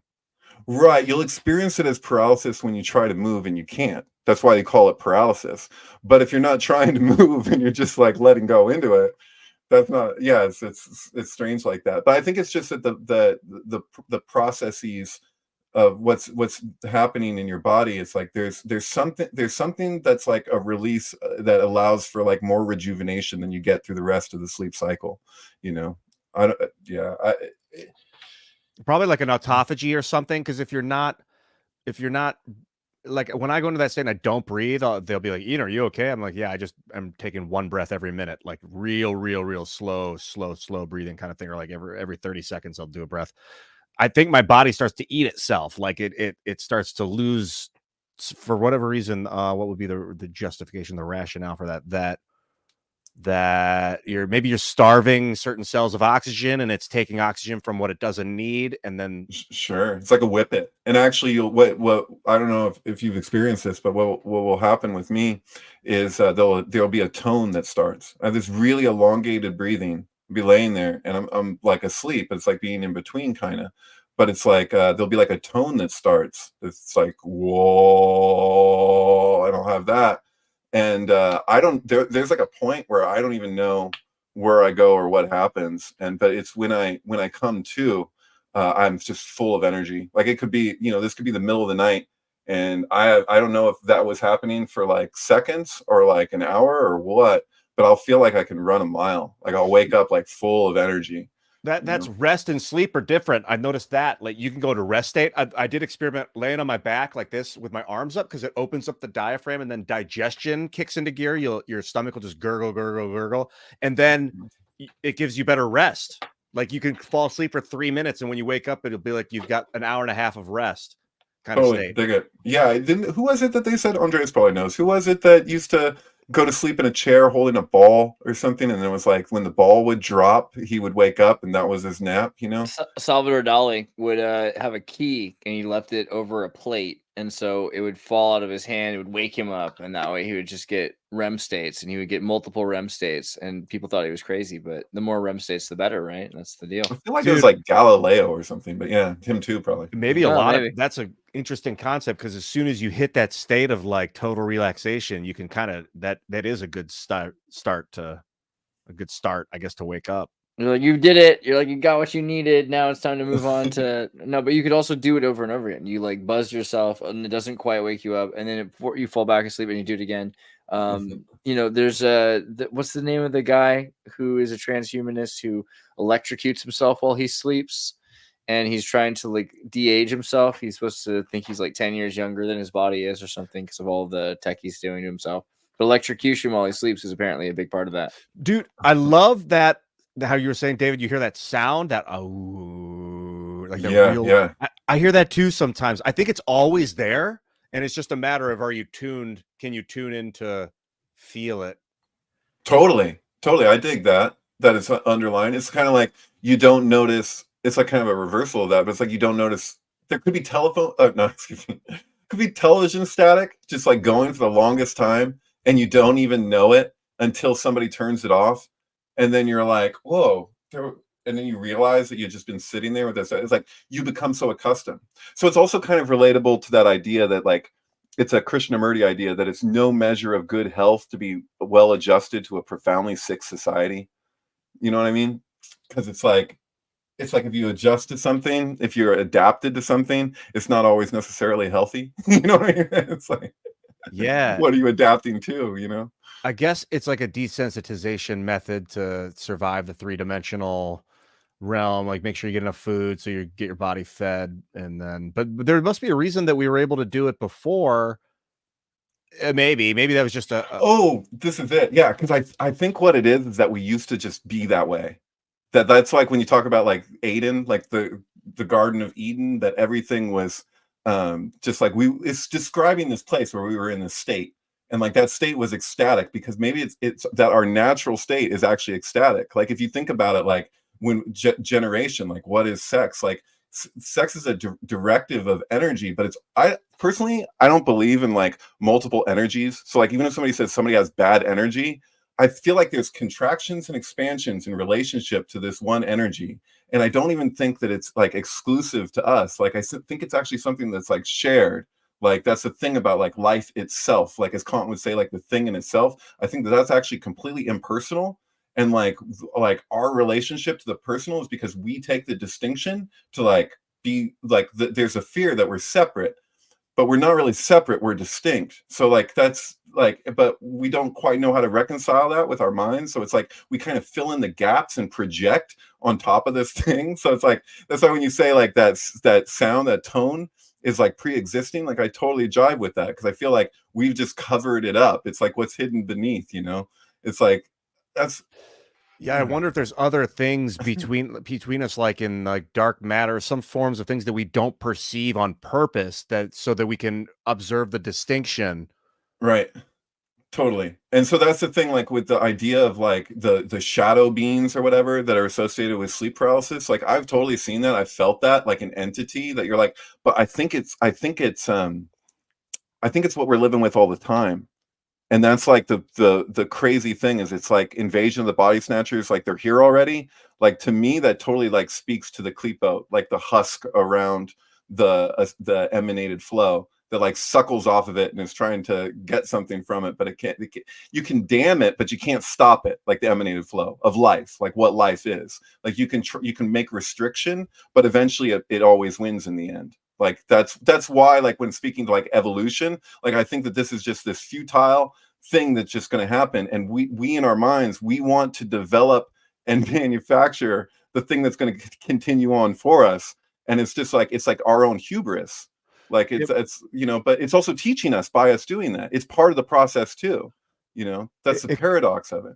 It could be like there's this phantom DNA experiment where they'll bombard DNA in a vacuum with photons, and then when they'll remove the DNA, but the photons stay there for like 2 weeks as if the DNA, and they'll still like revolve, and that's like ghosts, you know, those photons are still there even though the matter's dissipated.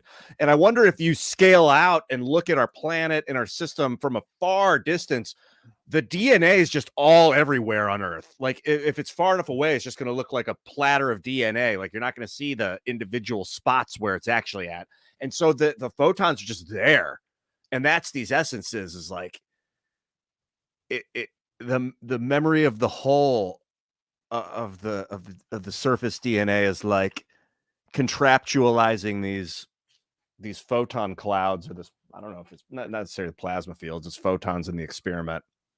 Totally. I mean, wasn't that the thing with like, so Helena Blavatsky, you know, her thing, a lot of people don't realize, was debunking like seances and stuff. Like early on in her career with mysticism, she wanted to debunk shit. And like her actual view of like what we would call ghosts or whatever, she's like, they're basically like grooves that are set into the elements. So in other words, suppose somebody like lived in a house for years and years and years that they eventually died in. They'd have like routines when they would walk through the house, and so like energetically that kind of like leaves these grooves. And when someone passes and you go into the space and you can kind of like, you can feel something comes through, you can feel it. So that's why like the idea of like a clairvoyant just being somebody who's super sensitive, like I actually can entertain that, like in theory, like the idea of a trace being left by, especially like if it's something like a repeated pattern in like a single space, like again and again, you know what I mean? Yeah, because if we see light, we see photons bouncing off of stuff, but if the photons are there and they're not bouncing, if they're like spinning around and they're not, then we might still be able to perceive them with an organ other than the eyeballs. The eyeballs are good at seeing the reflected photons, but if there are photons just held in position, not bounce, that's, I mean, I've seen that photons can bounce off of plasma the way that they bounce off the center of clouds of plasma called the plasmon, the surface plasmon. I was reading that they can refract off of, like a photon will refract off of the plasmon at the center of a plasma cloud and transmit some sort of information from light to matter, from light to plasma that way. So that may be like either maybe a reverse engineering of what's going on photonically. Like I can sense the plasma, therefore I know what the photons have told it, and so I can feel the ghost, I can see the ghost, or I can sense the ghost. Or maybe it's actually just plasma that we're perceiving as the ghost when it's in the photon, but I don't know. Right, or it could be like, you know, if you have like a creek or something and there's like a part on the side of the creek where it's like water is flowing, and then there's like some area where it's like the water gets caught up in kind of like a whirl or something, so it's like almost like knots. Like it's like, because I think about this, like if somebody, you know, people, I don't think anything's for naught. Like I don't think any sacrifices for naught. Like I think everything kind of like contributes to something larger that's taking place, you know. So it's like if somebody, you know, they had knots in their life that were like different, like I could see that being like that you could find a place in a space where it was like something was like caught up, you know, like it's just like the water is moving, but there's certain restrictions that just kind of like set it into a place, and it can, you know, if you were sensitive enough, you could be aware of it or even perceive it somehow, you know. I suppose I have dreams of like places I've been, places where there were like intense emotional memories and stuff like that. I'll remember that place as like there'll be a feeling associated with the memory of the place. Oh, sure. And I wonder then if that translates to other people will feel that even though their brain hadn't been to the spot, they'll sense that same memory or something. Right, but isn't that like when you're really in the throes of like of creative art? Like if you're creating art, you kind of have this. It's similar to like, you know, when you go into dreams, you'll go into a certain space, and you get a sense of that space. And actually, if you can kind of like when you're going to sleep, if you can rest and kind of like visualize the places that you've been, kind of allowing that to be natural. Like I was in this space and I was in this space, and the nature of the space. Like if you can access that. That's like that's an assistant to like I'm sure like Frank Frazetta did that, you know what I mean, like where you like just like go into this kind of like dream realm, and you're like, oh, and you kind of try to relay that. It's very like El Dorado, like in the story of El Dorado, when they want to get the gold back from El Dorado, but then it like turns to dirt when they get to a certain point, because it's like it can't be transferred over. It's like the dream can't follow through. That's interesting that you're playing Wizard of Oz, because like as I was saying this, I was just thinking of that connection of Bluebird, which inspired the Wizard of Oz, that Russian fairy tale. You know, they what was that? Connected back to what I was just talking about. But yeah, Madame Blavatsky's Bluebird, right? Because the idea that the color blue in that veil, or well, they try to bring the bluebird back from the dream because they're asleep the whole time, right? And so it's like it's happiness. It's where we get the saying "bluebird of happiness," right? So it's like, but it can't translate over into this realm, or at least that's the goal, that's the task. So I see that as kind of like, if you're going to give a simple explanation of like what is the great work, you know, it could just be taking the archetypal realm, something that's actually stable in the archetypal realm, and translating it into the external realm that we relate to, which is actually more superficial. And you know, yeah, I've fantasized about having a computer map my dreams since I was like 7. I've been thinking about what if I could have like watch it like a TV show, my dream, because I want to remember, I want to bring it back to this realm. I want to translate it, although it is superficial, and not all feelings and emotions will be relatable through the imagery. But maybe someday you'll be able to perceive what someone else's, while you can actually net into their brain while they're asleep and like feel their dream alongside them. Maybe even you can be in their dream with them and guide them, like from your level of awareness or sentience. I guess if you're awake, you know, you'll be able to bring the what do they call it, the lucidity into their realm. That'd be fucking wild. What's the argument that to know that you're a dream character in another person's dream is self-awareness? It's like, you know, Bob Dylan's like, I'll let you be in my dream if I can be in yours. Or whatever. If that it turned out with neural nets, they're like, we're stitching fibers into our brains, but on the upside, I can portal into my buddy's dream and have full sentience and guide him around and help him in his dreams. And he knows, and we've gotten to the point where we know, like, that I would do it. I think I would do it. I think I'd be like, I got to stitch into this. I can't live my life and die and not experience that. That is, to be able to see someone else's dreams and like be part of someone else's dreams.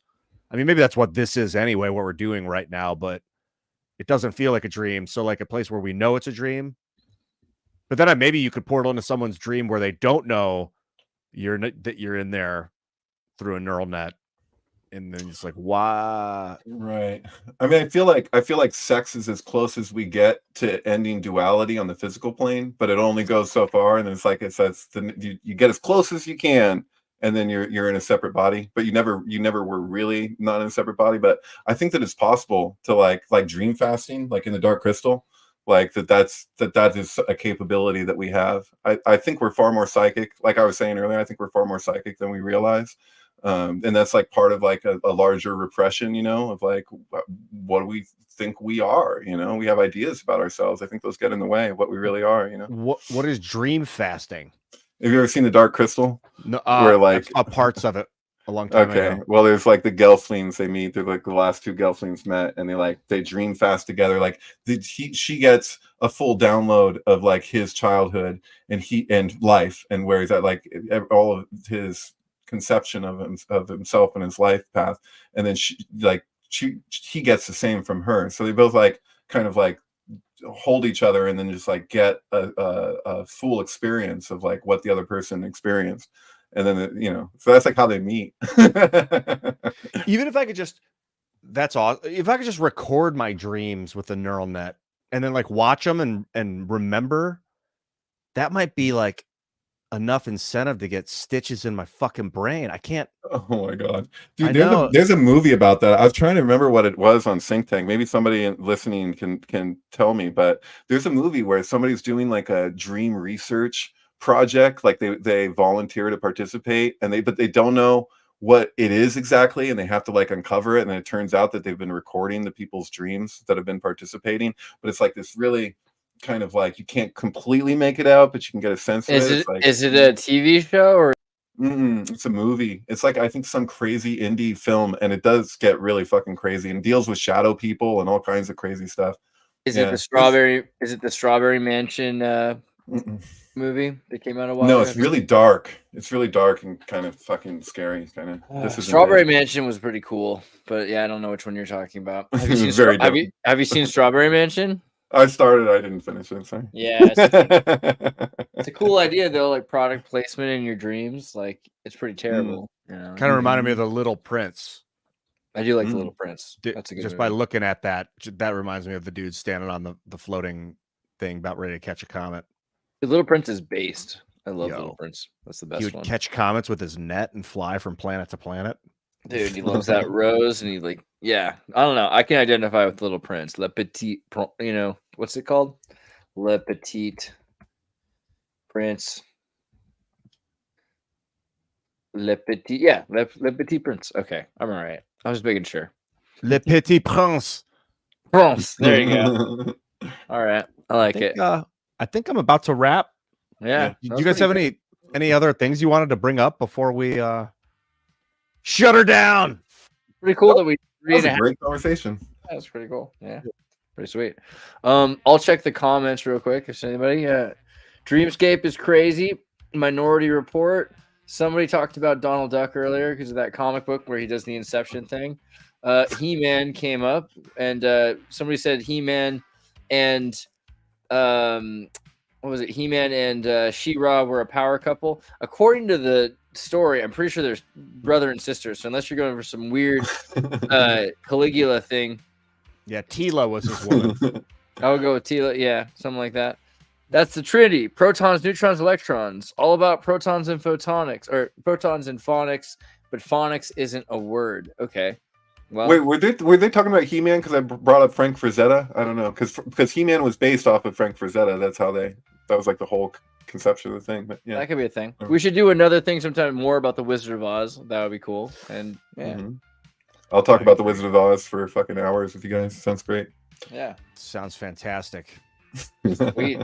Well, guys, you can get content from Ian Crossland from all over the internet. He actually technically has magic.sexy, but we're gonna have to like flush that page out right now. Just links to some of his other stuff, but also Crossmac and the Ian Crossland YouTube channel and Ian Crossland Twitter X and on Timcast 5 nights a week or often, I think depending on your mood. But that's everything about what you just said is true. Andreas Xirtus. Yeah, MK and then Ultrasound. MK Ultrasound. You can listen. That would be a thing to show really quickly, actually. Ian, you should probably check this out. I don't know if you've seen this, but David Plate, my buddy here, he does these great sync flicks, right? I think we've talked about this before. I've shown them sometimes actually at Tim Pool's at the Timcast mansion, at the castle. We would watch these on the projector a couple times here and there. He synchronizes movies with soundtracks. This is Johnny Mnemonic with White Zombie, Astro Creep 2000. And it's crazy because it's like they clearly know each other. They're doing something. These movies and these soundtracks might not have legally been able to be put together by the companies or something like that. But there's I gotta be careful with that one. Yeah, careful that one. That was the one with the steamy stuff going on. But yeah, this is a great way to learn about history, learn about synchronicity, check out esoterics, watch what was a good example? You had the Trade Center movie with what was that one? Jay-Z in the Trade Center? Because the Blueprint came out on September 11th, 2001. So I played. There's a whole thing. If the you movie comes out on the same day as the album and it's about the movie, it's always a thing. Yeah, it's not. I wouldn't put that one at the top for recommending for a good sync film, but it is pretty crazy. Like it's basically So the very opening shot of the movie is Nicolas Cage with an alarm clock, and if you double the album, if you play it exactly twice and line up the end of the album with the exact end of the movie, then it'll make it so like the moment that the alarm clock goes off is when it starts. It's pretty ridiculous, but yeah. So then this is my website. Yeah, so definitely check out that. That's pretty sweet. Yeah, cool. All right. Love you guys. Great stuff, guys. See you later. Peace.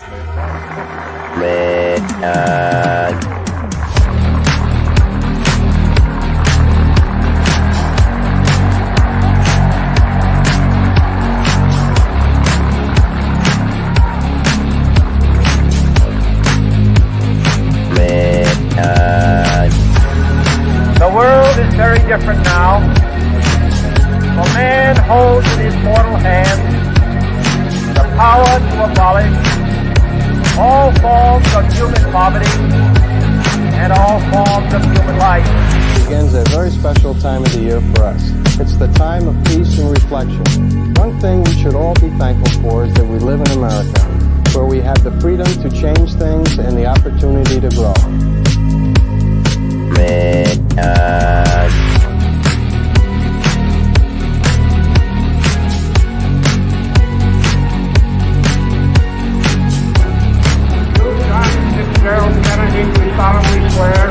I, John Fitzgerald Kennedy, do solemnly swear that you will faithfully execute the office of President of the United States. That I will faithfully execute the office of President of the United States. And will, to the best of your ability, preserve, protect, and defend the Constitution of the United States. Preserve, protect, and defend the Constitution of the United States. So help you God. So help me God.